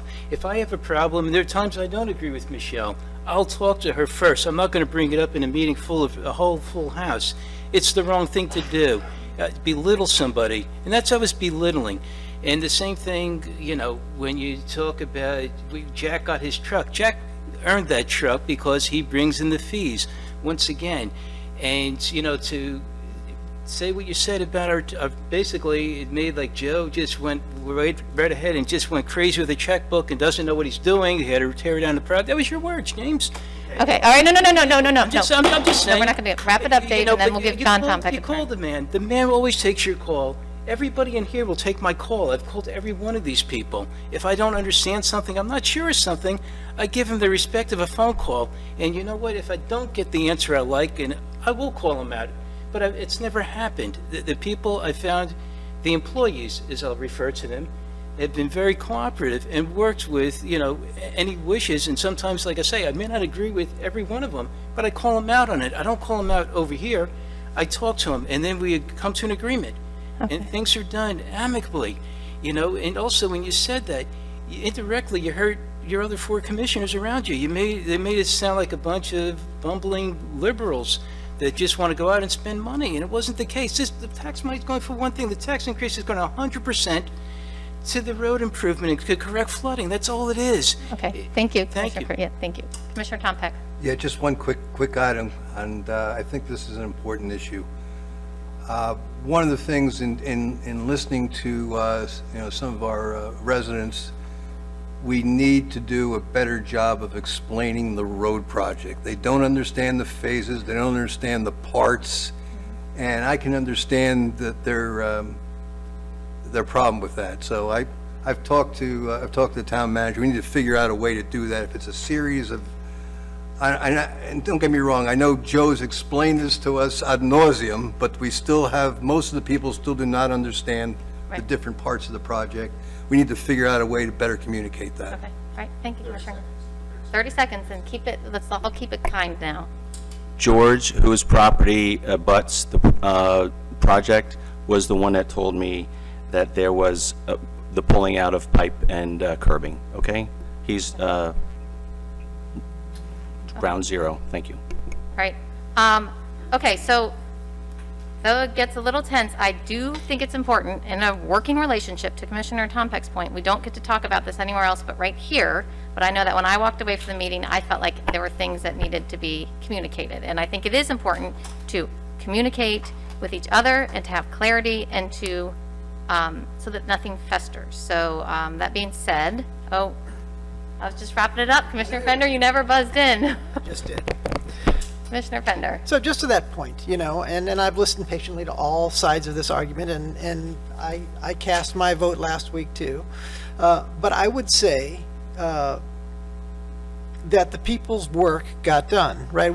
There is a content that we have to be cognizant of, which is we have lots of different voices in the community, and we have to listen to all of them. There were plenty of conservative voices and my inbox is flooded with emails about keeping the millage rate static. We have to hear those voices, right? But also, we also need to know that there's important safety work that gets done. And by the way, the math got completed and the decision was made, and we're going to be able to move forward with that. So, I'm not going to spend more time talking about this, but I'm going to say that it was a 4-to-1 vote purposely because there's probably represented the town properly, and we're going to move forward, right? The process is good. The process works. I wanted to say that the rear view mirror is smaller than the windshield for a reason, and I believe in looking forward and moving on, and I want us to work together as a team as best we can for the betterment of the town, because that's truly why we're here, I hope. Town manager. Madam Mayor, Commissioners, I will not belabor this and go into debate mode, but certainly it doesn't feel great. I'll start with the easy stuff. So, I'm looking at Joe Capra, and since day one with me and Joe, I've said, boy, this project is confusing with Part 1, Phase 1, Part 3 and Phase 1. And we all agree. And unfortunately, when it started in 2016 and 2017, and when the projects were outlined to FEMA and to DEP and to everybody who was offering grants and IRL, Indian River Lagoon Council, these names were already established. These identifiers were already established, and awards were already being given with those certain names. So Joe had said, let's wait until we're done with the finalization of these grants that will be coming in, and then we'll come up with a way to identify it by locations. And so that's been the plan. We talked about that at a workshop before, and it's not fast enough for everybody to understand the process, but the idea is that it's more important for the people that are funding, meaning the grantors, to understand the process as we are describing it. So I'll start with that. For me, I want to be very clear and disclose the right thing, and that is that, one, I think there was an implied point of view that perhaps I contributed to a laundry list of, I'm not sure exactly what the phrase was now, trying to remember, but everybody up here had something they were reading. And I did have commissioners reach out and ask me for factual stuff about previous meetings. And actually there was 20 items that were discussed during the diatribe. And some of them, in my opinion, are just political posturing. It's not worth staff going back and reiterating. The process works. From my point of view, true, as a post-elected official, previous elected official, a council, city manager form of government is the best because it's representative of the people for the residents from the council's point of view, and you have a professional, at least one, and typically your attorney that you rely on for your advice, and that's what we're here for. I think it's working. I think the last meeting was reflective of it working. The RFP process and selection. I just want to be clear. So often, as the leader up here that runs the meeting, I take on a lot of conversation and responsibility. I am physically running the meeting right here, sir. Did you want to, is it okay, Mayor, that he interrupts me as I'm speaking? No, let's not interrupt each other. Okay. Please. I don't mean, don't take my words literally when I'm saying I'm running the meeting. I'm in many locations, in many municipalities, in many cities, there's actually an IT person that runs the meeting. I have to run the meeting and discuss with you. When we're talking about RFPs, sometimes I take on the discussion, and now I'll look to my town attorney, but that is a process, that's the legal process. So when I responded to Vice Mayor Campo about the length of time. That's the legal length of time that the legal department needed in order to expedite it. I'm not randomly making things up. As far as the projects and the policies, these are yours. In this government, manager is the person that makes your policies happen. When 4 of you say you want a policy to happen, we make it happen. Regardless, if you would have voted against moving forward with a advanced ad valorem tax millage increase, we would have made an adjustment.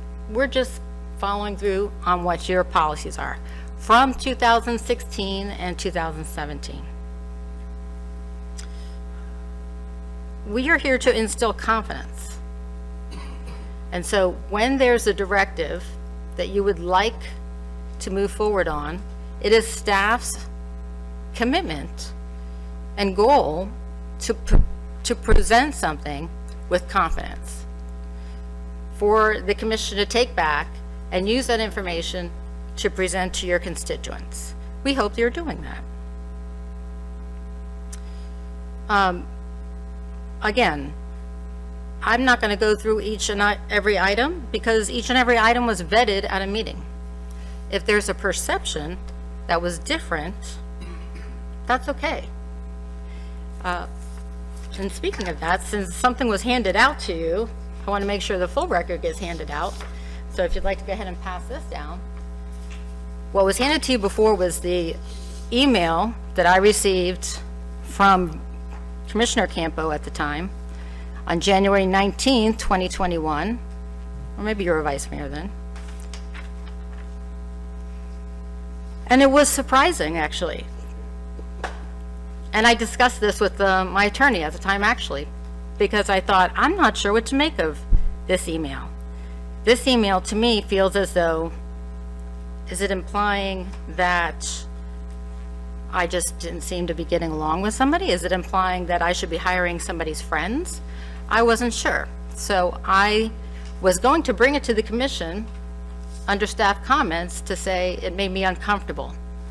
And I made the choice after speaking with the town attorney to not do that. And so you see on my response to James Campo, after being told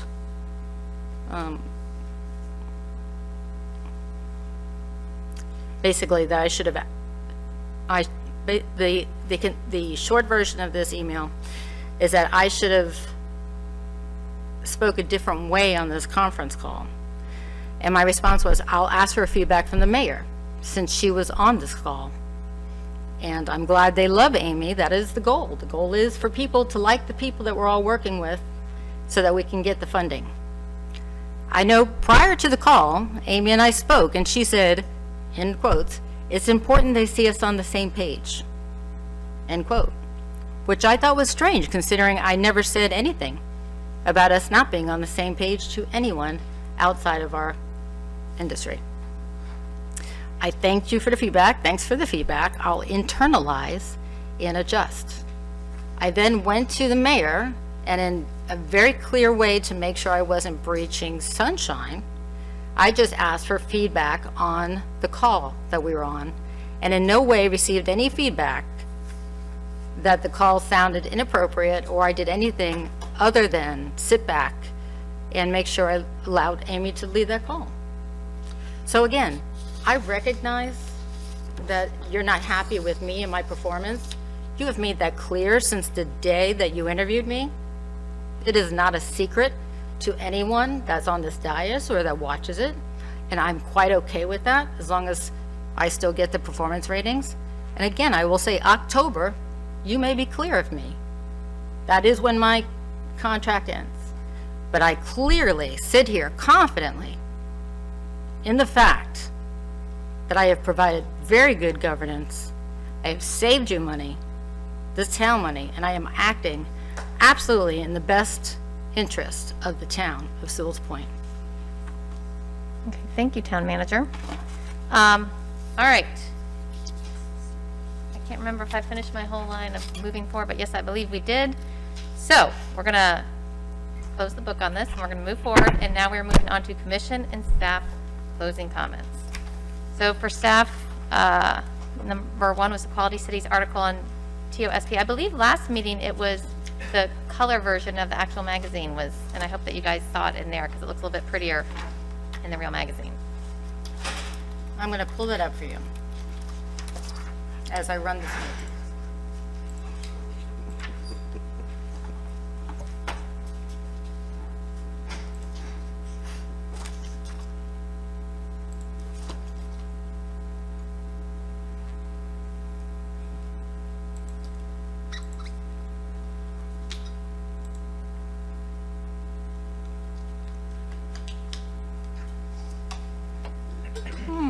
Can I do it? This is a shockingly small audience. I wasn't expecting for today. Madam Mayor, Yes. allow me to thank you for your efforts in helping me make sure that this article was positioned correctly, and we did not exclude anyone as we moved it into the spotlight at the state level. So this is an article that highlighted the volunteerism here within the town of Sewell's Point, and it was over a series of years, and it's something to be proud of. And so when the Quality Cities magazine, which is a Florida League of Cities magazine, also thought it was a great story and put it into this beautiful color two-page article, I wanted to make sure that we recognized it and thank the people that were a part of it. Some good news. Yes, thank you. It's a beautiful spot here, and I think it's a wonderful area of the town. So thank you. Item number 2 is the budget process and information overview. I think Yes, there's some good ma'am. information in there.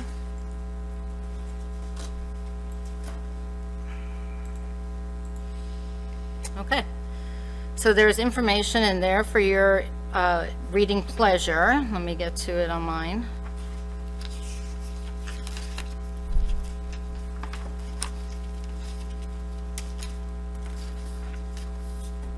So the information that we're going over and that is attached is a continuation of the budget process. Each year, staff provides additional background leading up to the September public hearings.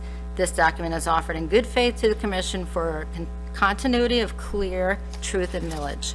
And as you know, we have been talking about the impacts to the budget since the beginning of the year, actually since January. So this is definitely not something that is a last minute item.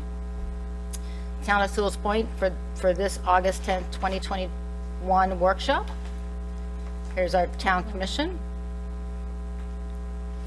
And this is our budget infographics. And what you see here is a very simple outline of the budget process itself. Information that's important to continue to say. The message that should be maintained by everyone who wants to speak the message is that the millage rate history is great. The town of Sewell's Point has maintained the lowest total millage rate in Martin County for 10 years. The lowest overall total millage rate for 10 years. This town has seen no new taxes for 6 years. The current millage rate of 2.87 was established in fiscal year 2015. It was also increased in 2013 and 14, and so we've gone quite a number of years without having to increase it. Market values. The Martin County Property Appraiser shows the market value's lowest point in 2012 and increases annually through today with the town of Sewell's Point at a 2.79% change only. Under the operational budget, our police and fire rescue, which is considered our public safety, is 52% of the town's operating budget. And how do we figure out what we're spending on, the money on? It is prioritized budgeting. Only prioritized projects are funded, and that is per the commission. You want to do this? Sure. So we just wanted to break out where the sources of revenue come from. So total revenue sources, if you look from left to right, are smallest to largest. So obviously property taxes are the largest value. Those are our ad valorem revenue. That 15% charges for service, that's how it's classified in the audit and AFR, but those are essentially your building permit fees, road improvement, any planning and zoning fees that we receive. And then sales and use tax include all of your gas, communication services tax, and local business, as well as the sales tax. And then in your other category is franchise fees, any state revenue sharing, and all of that interest we've been getting over the last year or so. Oh, I think I have a clicker. Not working yet? There you go. Turn the sign on? I just moved it. Oh, turn it on? I should turn it on? Okay. I'm also really She's good a at finance IT. director. She's not IT. We have to call Tina up for that. And then just to break it out for you in terms of a nice pie chart, so you can really see where it comes from in there. Property tax is obviously the largest portion. Charges for service, again, more of your building and any fees that we collect for services. Sales and use tax at 13%, franchise fees 5%, state revenue sharing 2%, and again, that miscellaneous that includes any sort of interest. We'll go this way. So revenue from charges and services includes your building department.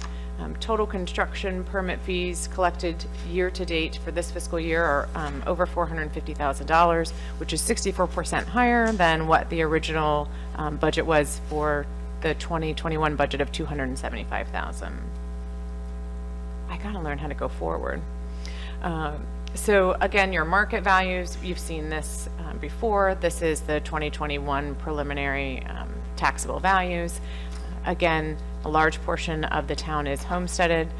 One thing that we did want to make clear, because I think we're all familiar with the homestead exemption, which is a cap of 3% by state statute, but I think sometimes we forget the percentage change in consumer pricing index, whichever is less. So this year, the change in the Florida's consumer price index, the percent change was 2.3. So of those homesteaded properties that fall under the Save Our Homes Act, the maximum percentage increase for the assessed value is 2.3%.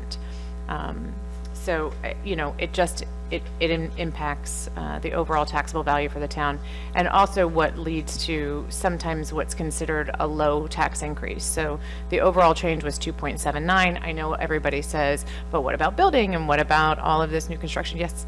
Oh, go ahead, ma'am. Yes, I had called the property appraiser. I thought the 1.4% was the change.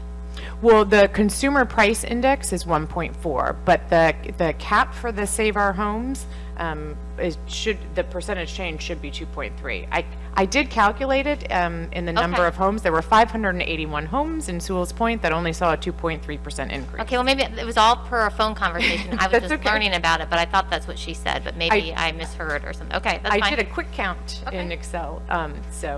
So almost 600 homes only saw a 2.3% increase in the assessed value, which is great for me as a homeowner in Florida.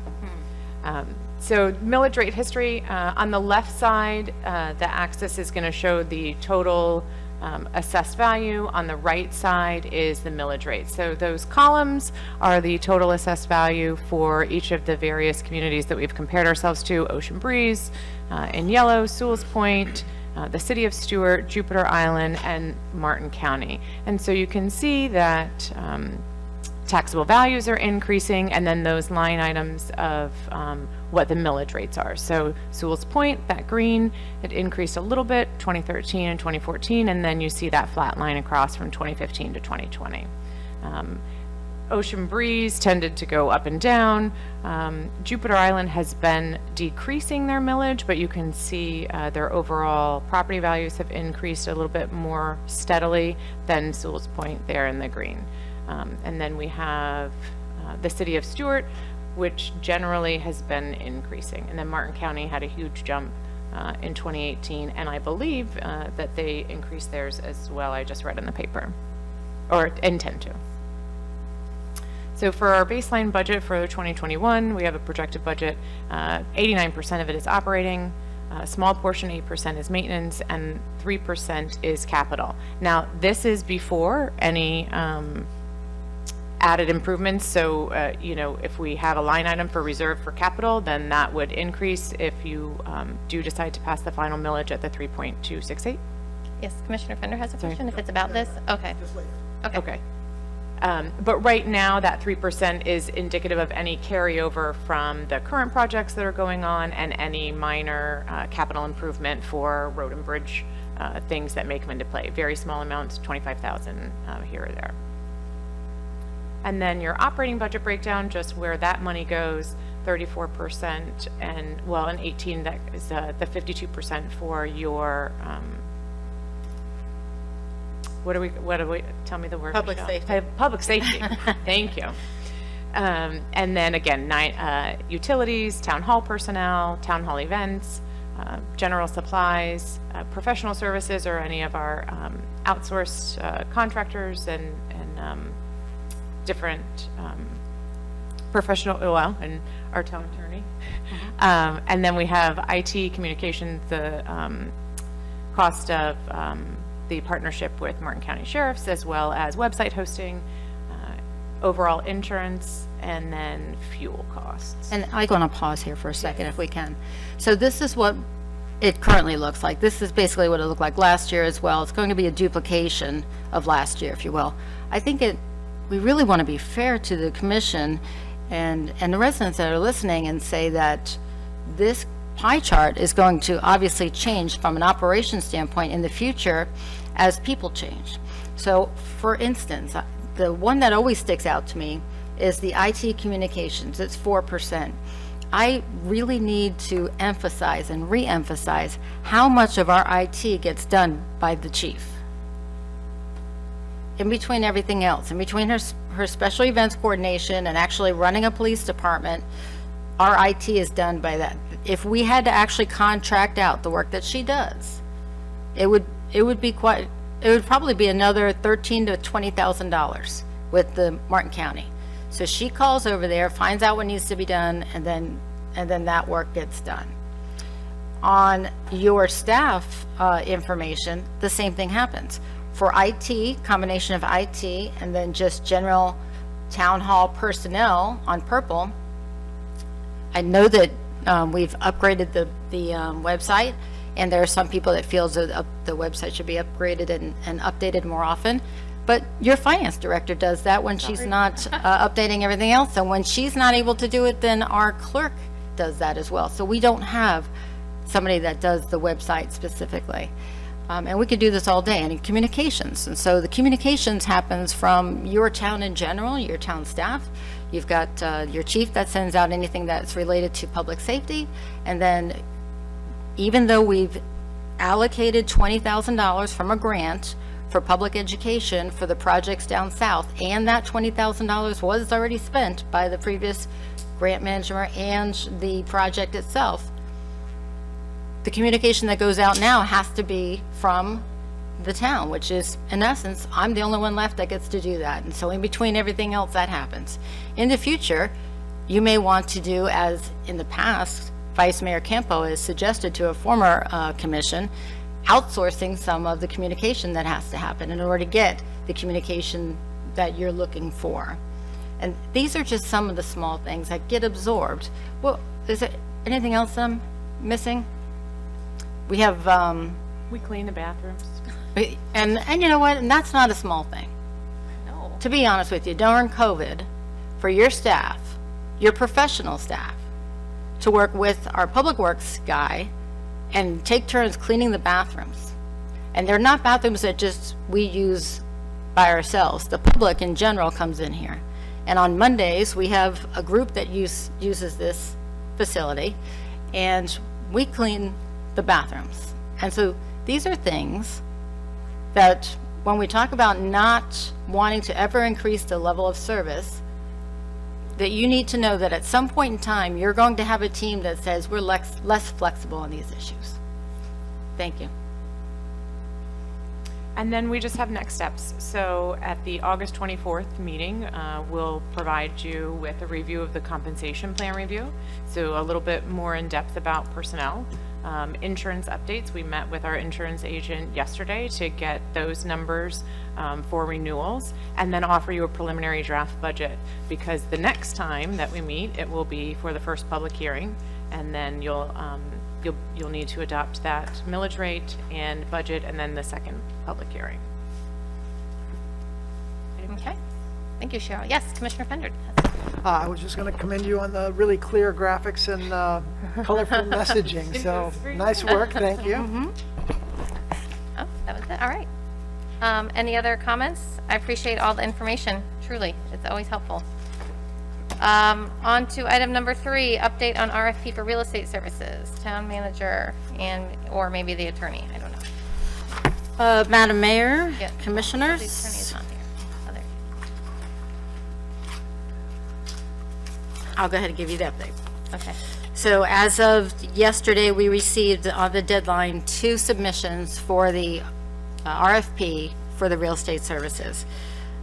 Of the 2, one is Stephen Dutcher, which is a local real estate officer, and the other is Associated Auctions, which is a group also somewhat local. When we went through the process of scoring, Stephen Dutcher came out at a 78, and the Associated Auditors came out at a 73. However, that being said, Mr. Dutcher did not submit a fee schedule.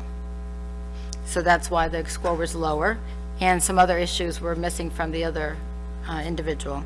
So from here, my question would be, how would you like to proceed? Because we can just have those 2 come before you at the next meeting and do a small presentation, and you could ask them directly for information on that fee schedule, or we could start over again, or if you prefer, as the attorney and I discussed, we could just put out again an invitation to bid.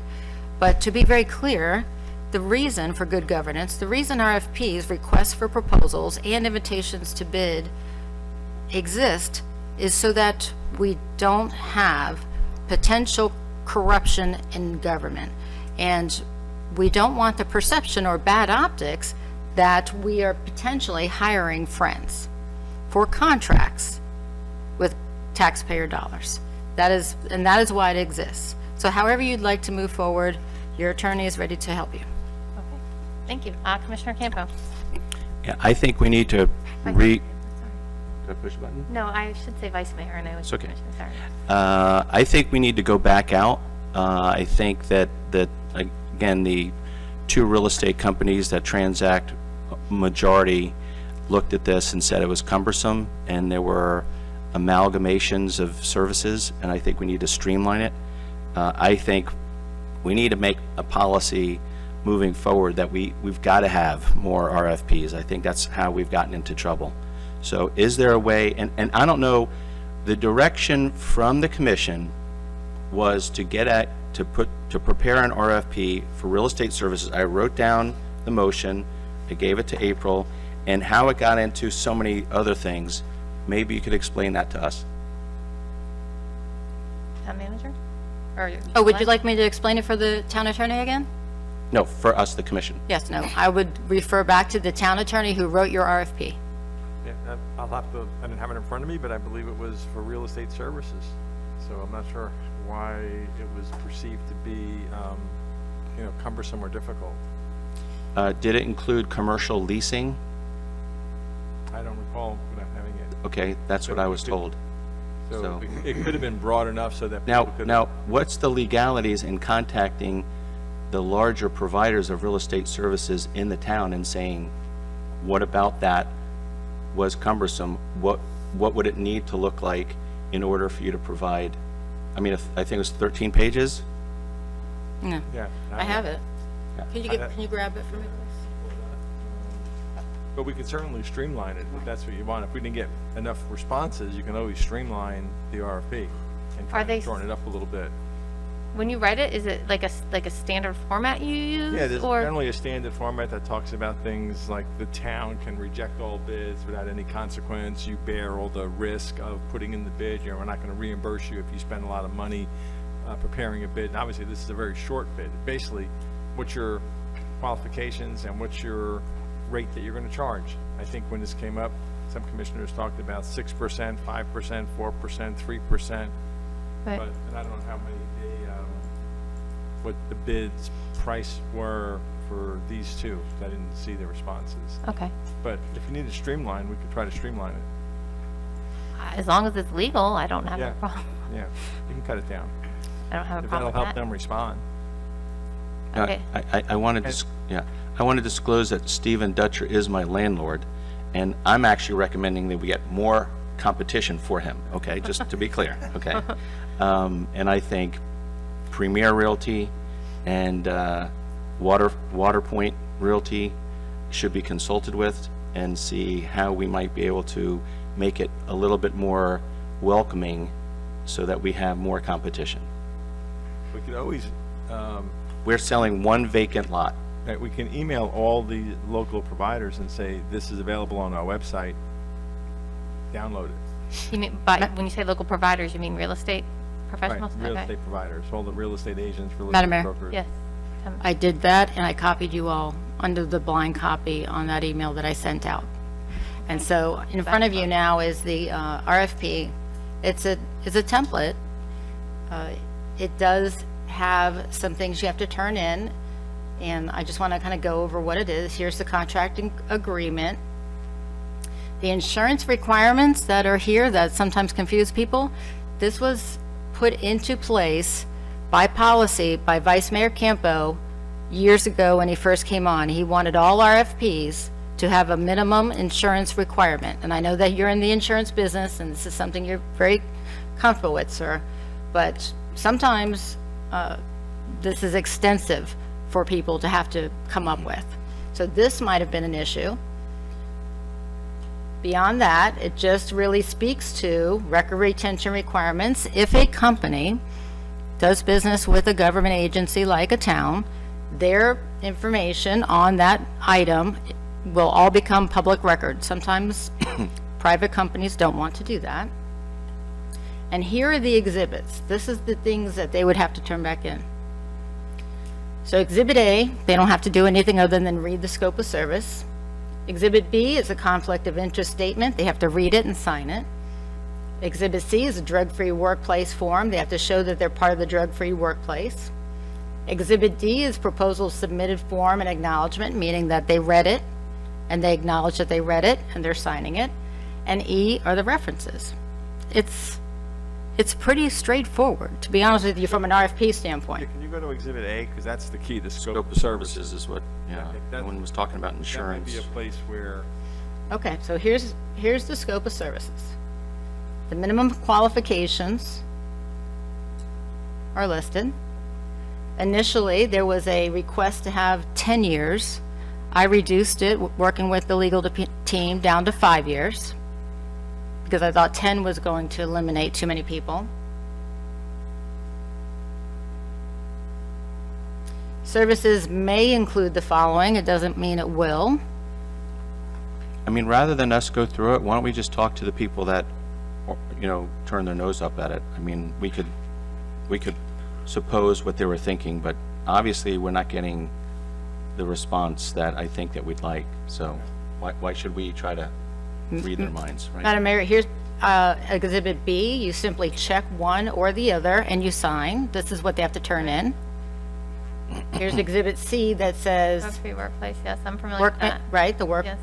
drug-free workplace. It just says here, we agree and we sign. They sign. Here's their submittal form saying who they are. It's very simple. I'm sorry, this is, Well, but town- let's go or back to A, because A is really the guts of what the services are. Town attorney, you said you could streamline it. Is this something that would take a lot of your time? Or could we see a No. version with like, but you know, The place I would need direction from the commission is A. okay. So- Will you go back to A, please? Back to A, because that's the scope of services. That's what's the services you want them to provide. And can I ask you, when you said streamlining, do you mean just the scope of services, or do you mean all those other paragraphs at the beginning? I could try to take out some of the other ones, like, for example, I don't, if the commission, no, Michelle, just I'm the sorry. scope of services A, sorry. There we go. That one right there, just hold that for a second. So Mayor, you were saying, I was saying things like insurance. So do you really need a real estate broker to have the workers' comp and the other insurance levels that are in our standard? Right, No. for like when you're Right, doing and again, I would construction think work? if you're a real estate broker and you employ staff, you're gonna have to have workers' comp. But the scope of services, to me, that's really the key, and the services, Okay. what they may include. Property sales transaction, marketing plan, marketing analysis, evaluation. That seems to me pretty basic for anybody that's doing it. Strategies for purchase and sale, negotiation on behalf of the town, assistance to obtain any plans, right-of-way maps, securing purchase and sale agreement, coordination of the appraisal, handling all customary duties. So to me, that seems pretty basic what a broker would do. I'm not sure what in there to take out. May I take a stab at it? Commissioner Fender had his, and then we'll I was going to ask a quick question, and it's certainly possible to have too many cooks in this process, and admittedly, I'm not too involved in it, but I was just curious, is there something about this type of, this RFP that would prevent across the street from participating?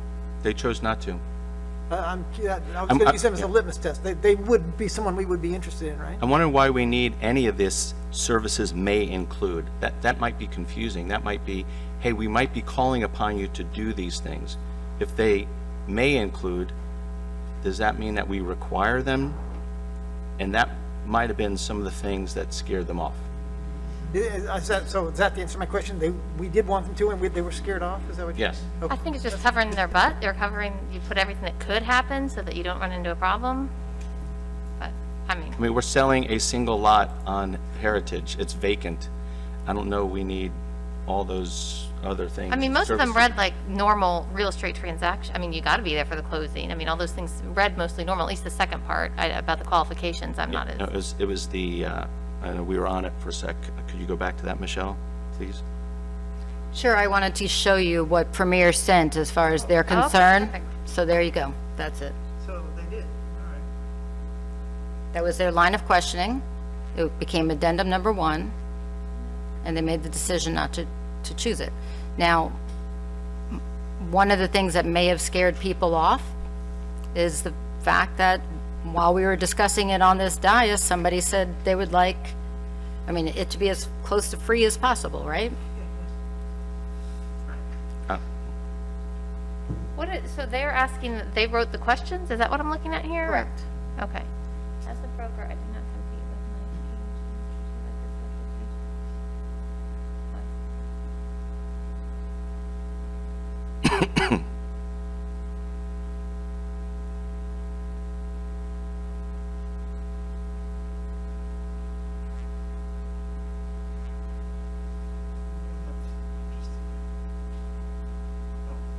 They couldn't tell what property it was for? Yeah, 13 pages. There was no mention of that. And once someone asks a question like this and gets an answer, that's published to anybody who has requested the RFP. Sure. So, and I think the point was in case the town wants to sell any other property the next year, you've got somebody on board. Okay. So it's not limited to this one, but it is specifically mentioned. Now, certainly, if we redo this, we could put that front and center, that the primary purpose is the sale of this lot at 7 Heritage Way, so they know clearly. Has everyone read this addendum? Then- Anyone who submitted, Okay, I'm An just saying interest the has 5 to. of us. Oh, Okay. Okay, so could you go back to the page where it said services may include? There were about 8 or maybe more on the RFP. Can you scroll down, please? Is 8 the last one? Yeah. So those 8,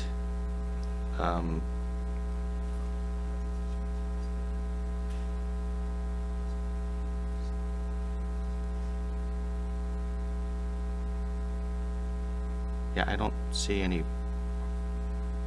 heartburn with those, but And is there any of those that you want us to take out? Because again, I'm, Pretty straightforward stuff. yeah, no, you're right. Now that I've had a chance to read it, yeah. right, to me, I expect a broker to do this. I'm hiring a real estate broker, I expect them to do all these things to sell the property. But if there's something there that's onerous, I think RFPs are just intimidating if you don't do them a lot. They're long and they're wordy and they're like, oh, do I want to get sign off on this? So I think maybe there's just some level of, we could do something very basic, you call it an RFP light, we can come up with something that's very straightforward, that just has a level playing field, so everybody's bidding on the same thing. We all know they're bidding for just 7 Heritage Way. We don't need to include any future purchases, and say, here it is, and try and, cut this down, hopefully by half of what it is. I would kind of, I think we ought to include other properties. Do you really want to go through this every time we want to sell something? That was the thought. How many more do we own? 0. okay? So this is a one-time deal. However, Madam Mayor, Yes. if we purchase property in the future, which Right. we've been saying we need to purchase property in the future, we will need an agent to help us with that. Did we, when we presented the one for number 98 and number 100, or do we just go to Glenn and have him put it together? No, so Madam Mayor? Yes. It was 78 and 80 on the address, just to make sure we're Sorry. appropriately naming people's addresses.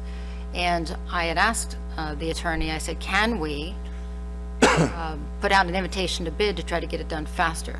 Because as you know, it's very busy out there for the appraiser, for the appraisal work. And instead of our firm going out, his firm pursued the appraisal. And that was what made it quicker. Okay. Okay. I'm not that, the two Does that- that applied might be good, but if you want to do more, or if there's some legal thing, Does anyone object to having a RFP light just for Heritage 7 for now? Okay, why don't we give... if it's not too expensive, if you're not spending hours and hours. Can we just do an invitation to bid so it's one piece of paper? Okay, Because it's striking stuff out. It's not Okay. putting stuff in. It's easy to cross things out. okay. Right. And remember, hopefully, we're getting serious cash for this that we can use for capital improvements. And I like Improvements. Commissioner Tom Peck's delineation of, earmarking this for capital improvements. This is why we're doing this, so. Okay, do you have enough? No, Madam Mayor, just as a reminder, when we are categorizing this relationship with the real estate agent that will be selling the property, there will also be a real estate agent, most likely, that will be part of the buying process, and then those fees will still be intact. Okay. That's fair enough. My understanding is when a Realtor takes a listing, they can dictate both sides. If, for example, they put in 6%, the total 6%, how they split it with the other side, that's usually between the brokers. But our max exposure will be whatever the bid is, 5%, 6%, 4% of the sales price. And the feedback I was hearing was that that was a difficulty too, is to decide how they were going to be able to speak without knowing who would buy it in advance for whoever purchases it. All right. How about we cross that bridge when we, or do we have to decide something about that right now? That's getting out of What I'm my, hearing is RFP light. Yes. Just for this property, and get it back out on the street ASAP. yes, that sounds good. We'll do it. Okay. Can I remind, can you share with us, just so that the commission doesn't get put in a position, what Sunshine says about negotiating on behalf of the commission when you're not in a position that's been appointed as the negotiator? Meaning, I don't want individual commissioners having conversations that might get them in trouble. So can you help them with that? Basically, once an RFP's out there, I'm old, so I think of Dan Aykroyd and the cone on his head, the cone of silence from the Saturday Night Live, or if you really go back, get smart, it's just cone of silence. But that's the concept, is that once an RFP's issued, potential vendors should not be asking anybody, whether it's commissioners or staff, questions other than through that process that you saw. A written question gets a written response, and all bidders get to see all questions and all answers, so that he doesn't have an inside track, or I don't have an inside track. So, once it's back out there, and I think we're clear that Michelle will email all the local brokers, but other than that, there shouldn't be involvement by the commission, because you don't want the unsuccessful bidder to Okay. That's a good reminder, thank you. I didn't really think about that, so thank you for that reminder. Any other staff comments? Those were the ones that were on the agenda. Are there any? I think I'm looking at Joe because Mr. Capra was trying to get some answers on an update before we left the office, and I don't know how it ended, so just to get an update.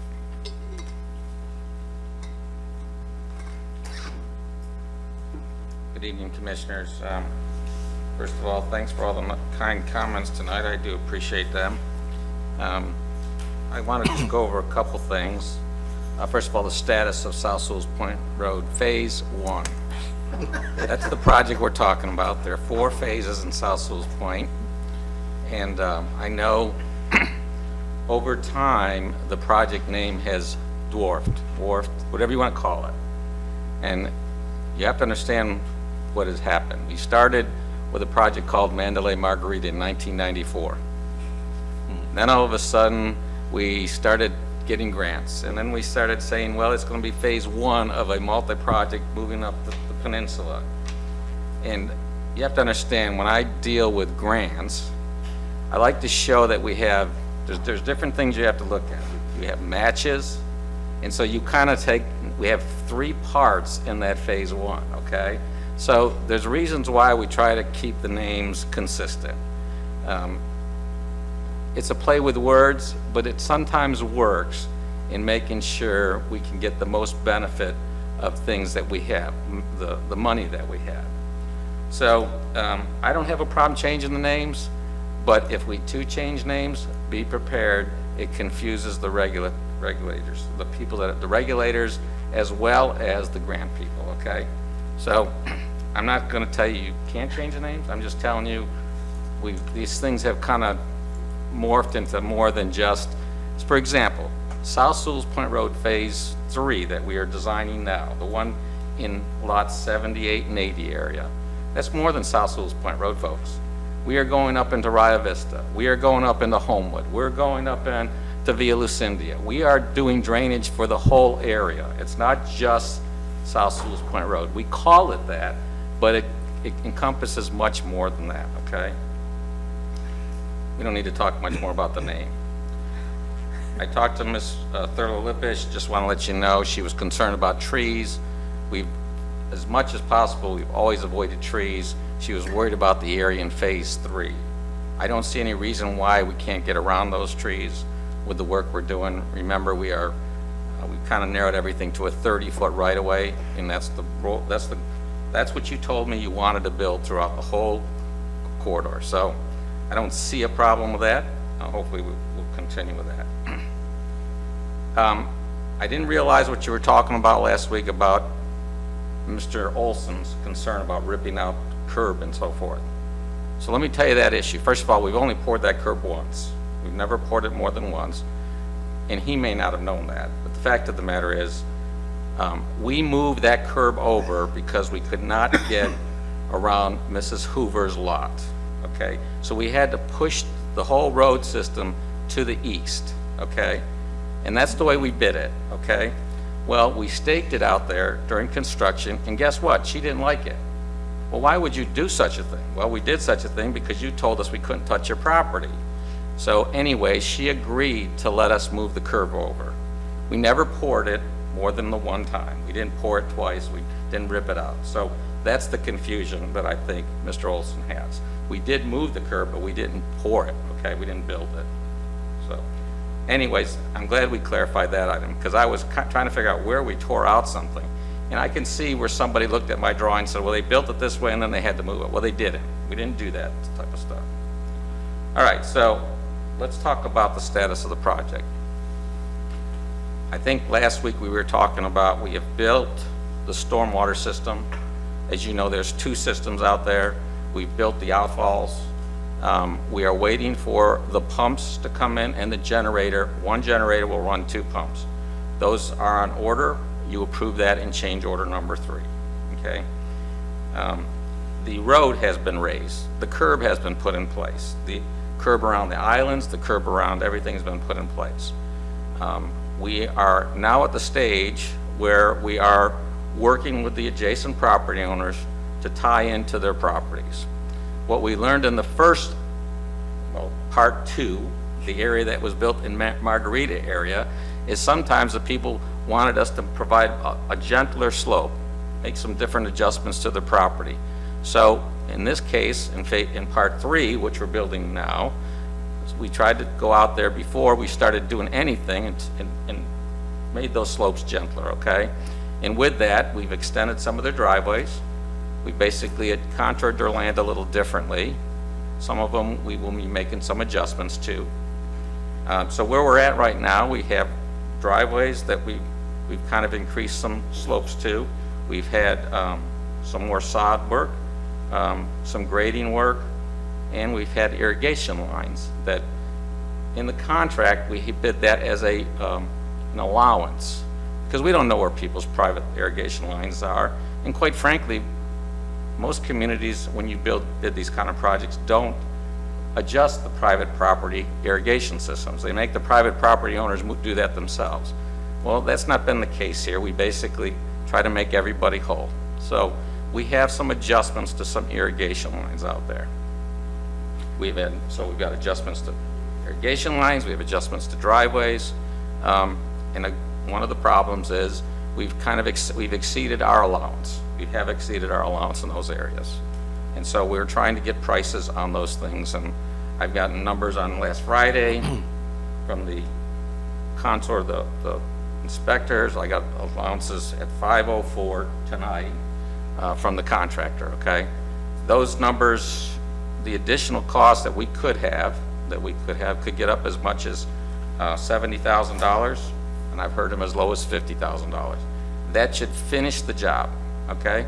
That should finish the job.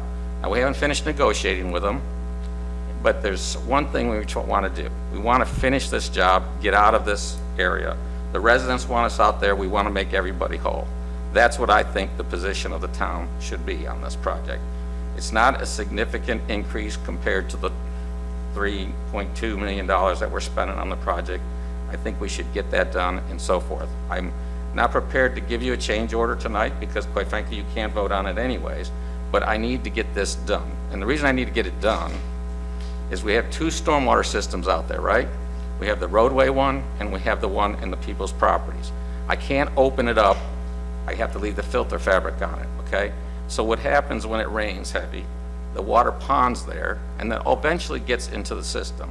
Because if you open it up now without the sod and so forth in place, guess what? It fills my exfiltration system up with dirt. And we can't have that because then we'd have to clean that out. That's the whole benefit of an exfiltration system of underground storage. So I need to make these or complete the project. We need to get it done as soon as possible. As all of you know, we have a storm pending out there right now. It's not that the system won't work. It won't work like it should. The pump system is a backup system, so the system will work when the inlets are opened up and the fabric is off them. But we'd like a backup system, and that's why we went forward with the pump system that you all approved. So at this point, I just want to let you know the status. But in the near future, when I say near, probably within days, we really need to meet again to approve that $50,000 to $70,000 change order, so that I can make sure we get this finished. And that's my spiel for tonight. I'll be happy to answer any questions. Any questions? I have a question. The change order, are you able to break it out nicely so we can see what it's for when we look at it? I'll tell you exactly what it's for, just so you know, but I will Yeah, break it also out. for later, because it'll... Okay, so it's going to be irrigation, it's going to be additional driveway adjustments, it's going to be for, we had an agreement with Mrs. Hoover to provide her a driveway, which is about 10,000 of that.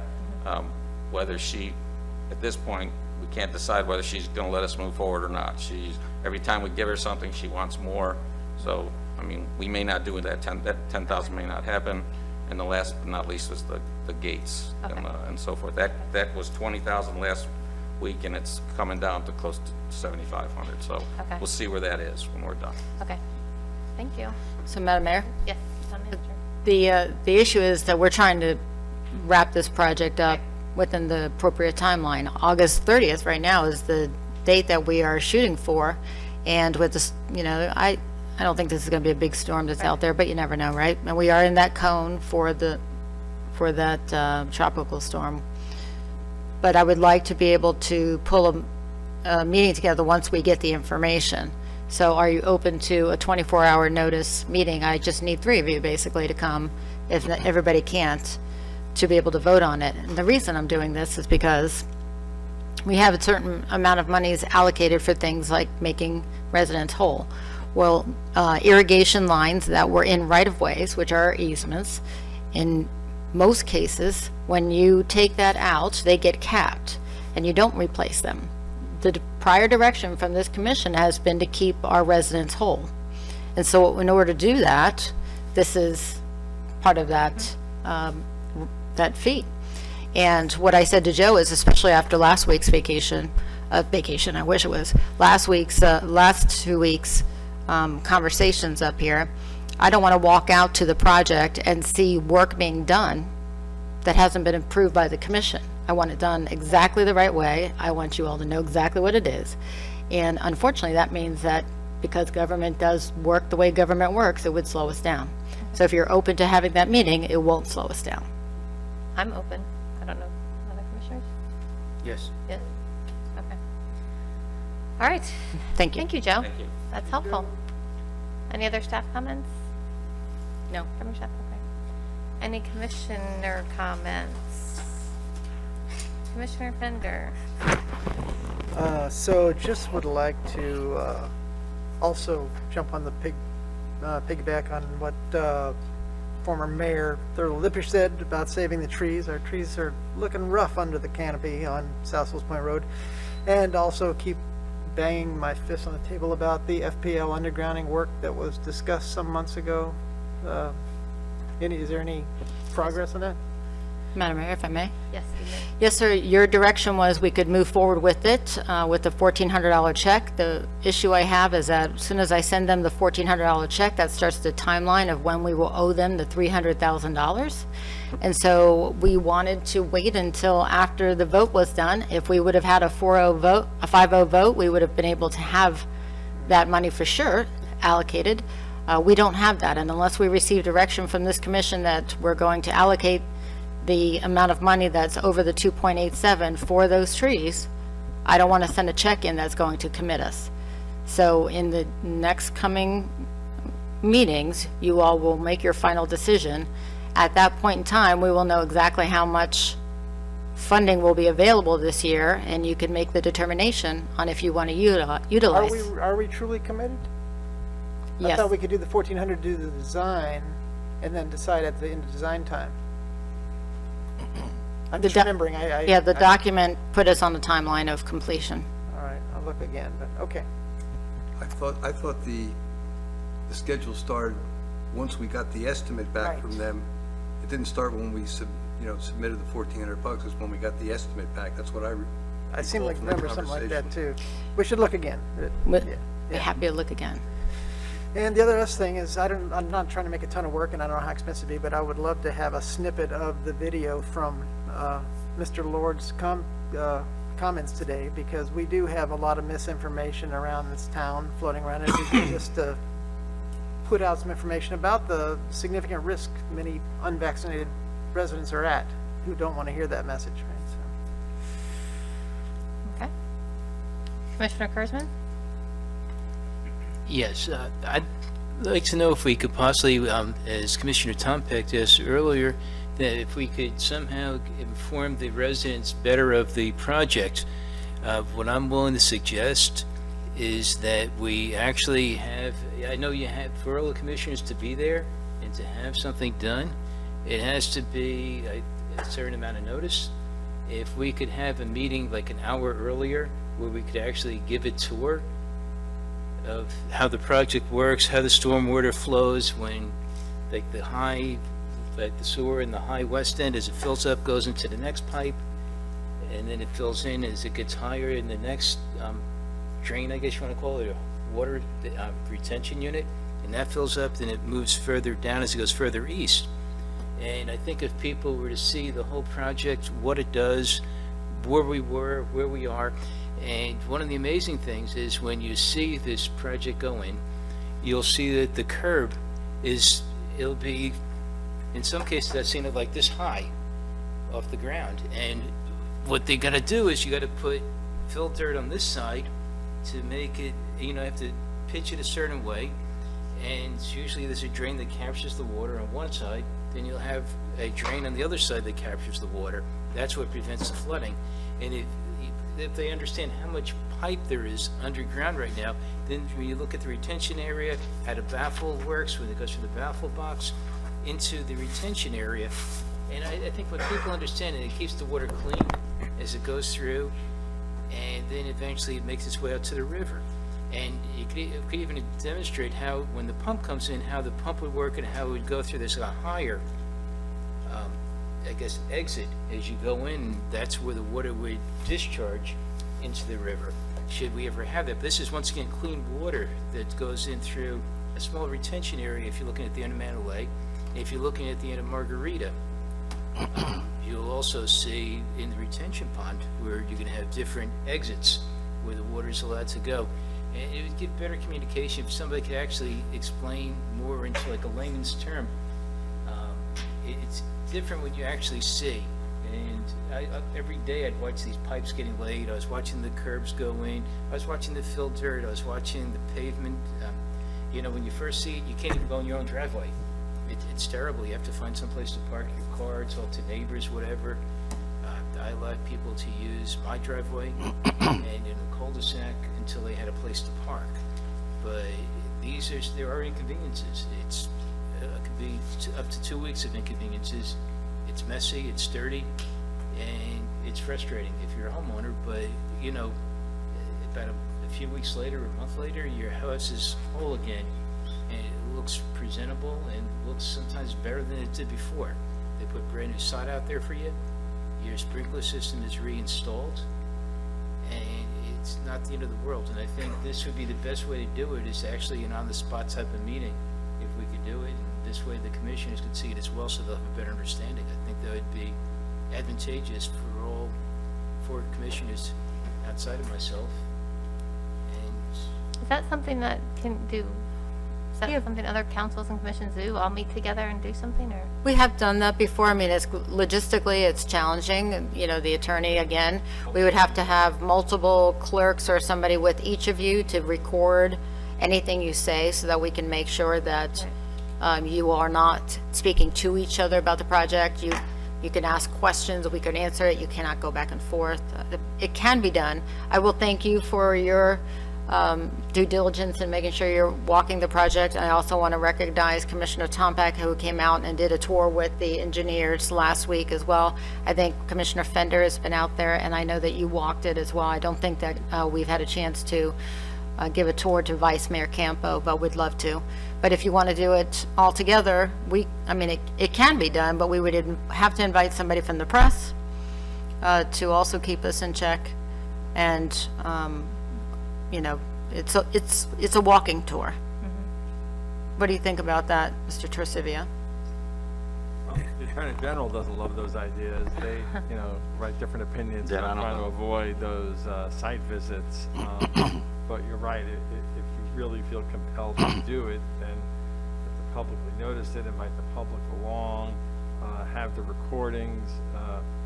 I would suggest is that if there's an alternative, where, one commissioner could do that, and along with the manager perhaps, and avoid having the 5 of you together.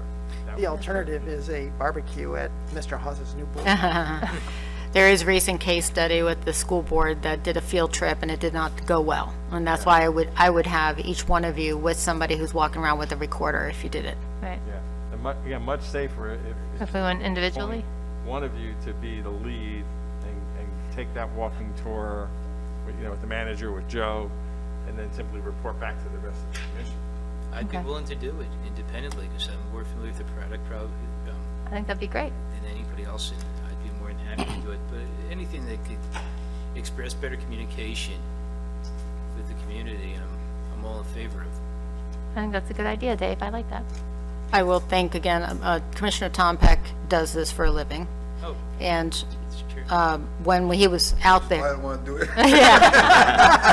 more work, No, of course, I'd be glad to help if and the feedback he gave us so far has been very, very positive. Okay, good. Good. All right, Commissioner Campo? Sure, just a few things. First of all, I'm pretty much out of pocket for special meetings between now and our next meeting. I'm taking my daughter up to school, and I will see you at the 4th Tuesday. At the appropriate time, I'll be recusing myself from any participation on the Heritage lot if my landlord ends up having a bid.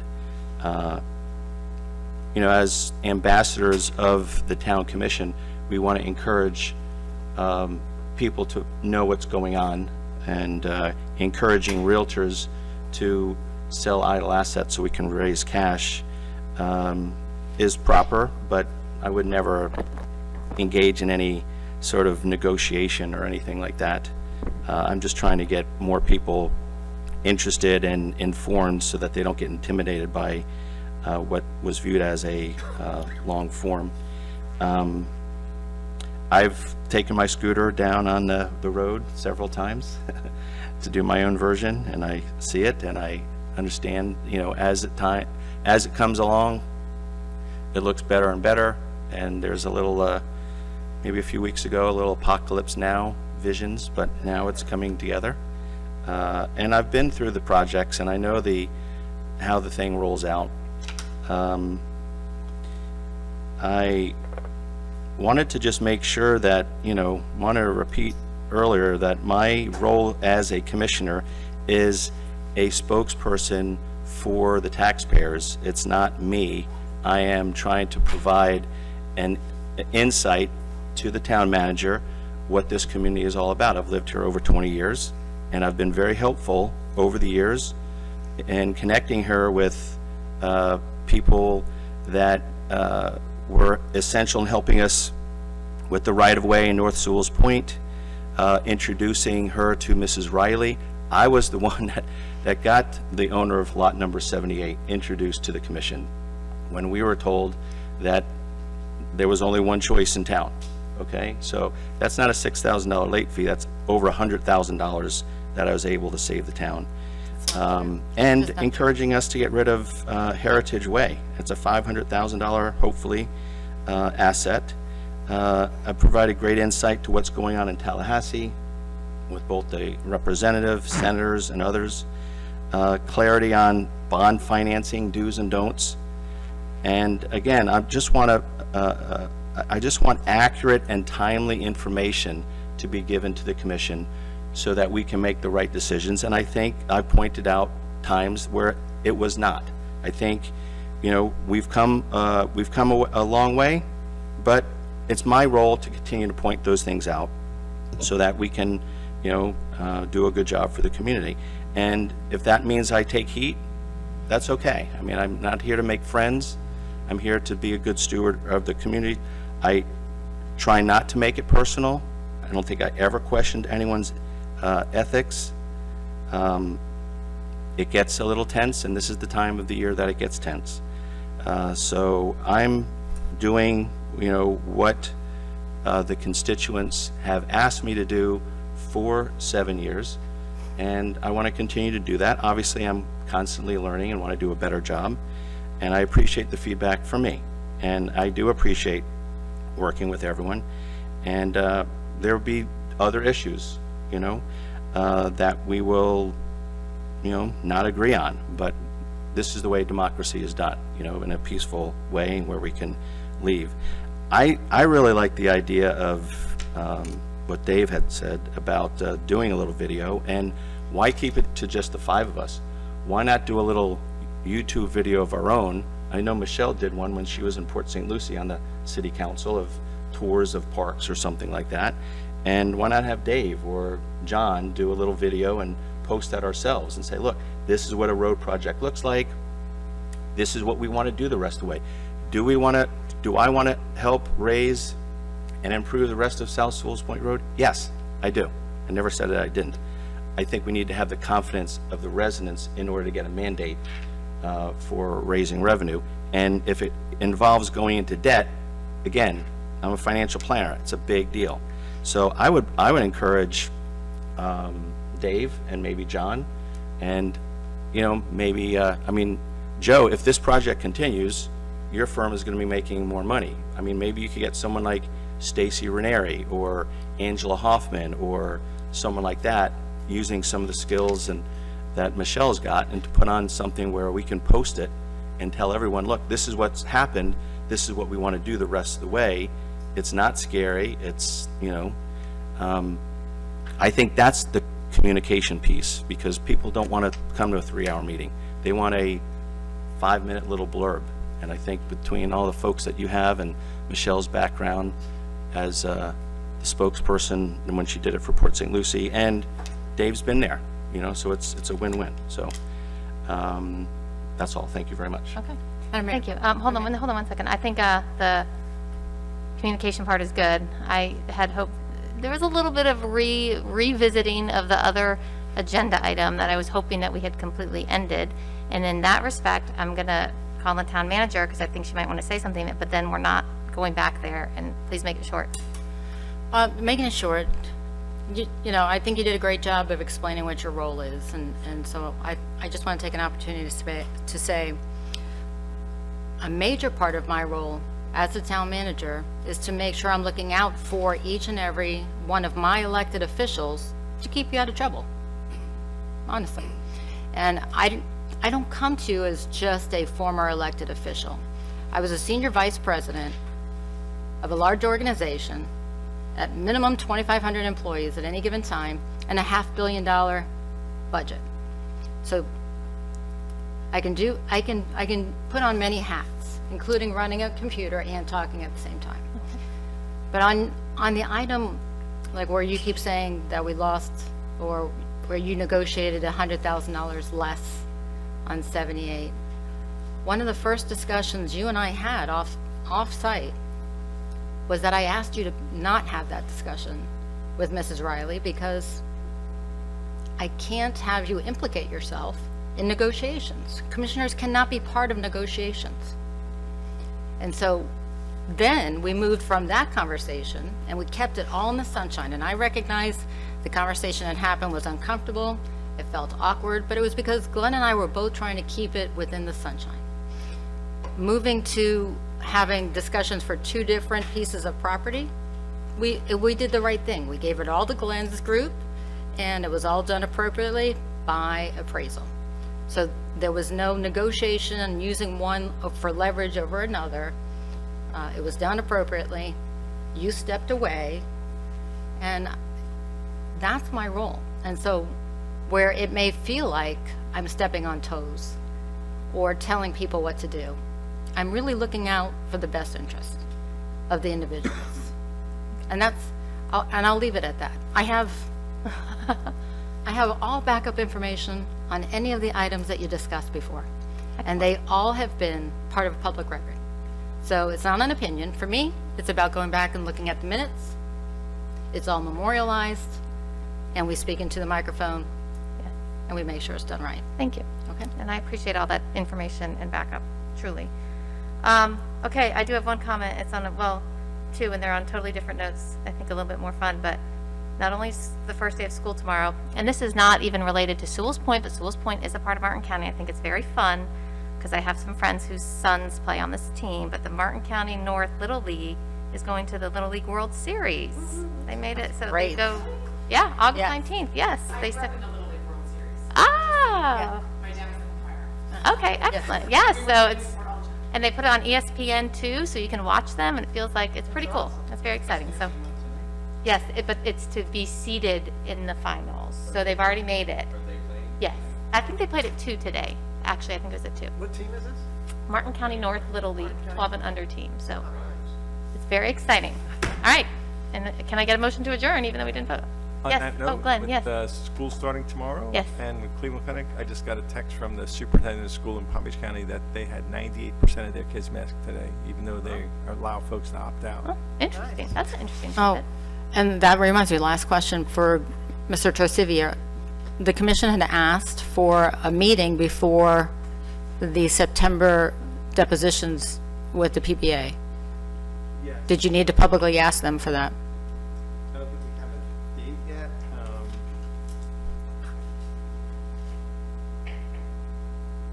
The hearing is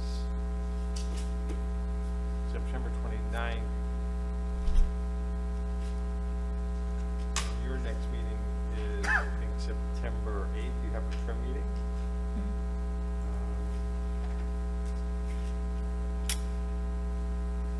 And then you have another trim meeting on September 22nd. So my plan was to ask on the 8th for the 22nd. Does that 22nd work? Give us all those dates one more time, please. The hearing is the 28th. Okay, the 28th. You have a trim meeting on the 8th, thank you. 8th and 22nd. 22nd. So if you would prefer to have it on the 8th, I'll request it now. If you prefer to have it on the 22nd, I'll request it on the 8th. And I'll make the announcement before the meeting that you need it. So whether you'd rather be briefed on the 8th or the 22nd, it's, I think the 8th. you're going to be briefed on the 8th? Yeah. Okay, so then I will make the request now that in the matter pending between the PBA and the town, that administrative hearing before the Public Employee Relations Commission is that require advice on September 8th. Your meeting is at 5. Would you want to do it immediately before or immediately after? Probably immediately before, yeah. Either way is okay. Is that just the trim meeting? Yeah, immediately after is probably best, so we don't have Okay, to. so why don't we have do it an- immediately after that Okay. trim meeting then? Because that's supposed to be a short meeting, isn't it? Correct. Okay. Okay, that sounds good. Thank you, Michelle. Thank you, sir. I think she said immediately after. 5, so I would 5:05. say 5:15 maybe to be, because your trim meeting's at 5:05, isn't it? Correct. So how long do you think your trim meeting? Did you say immediately after? Immediately after. Yes. All right, that sounds good. Good catch, town manager. All right, can I get a motion to adjourn? Just for fun. All right, we can adjourn. Thank you.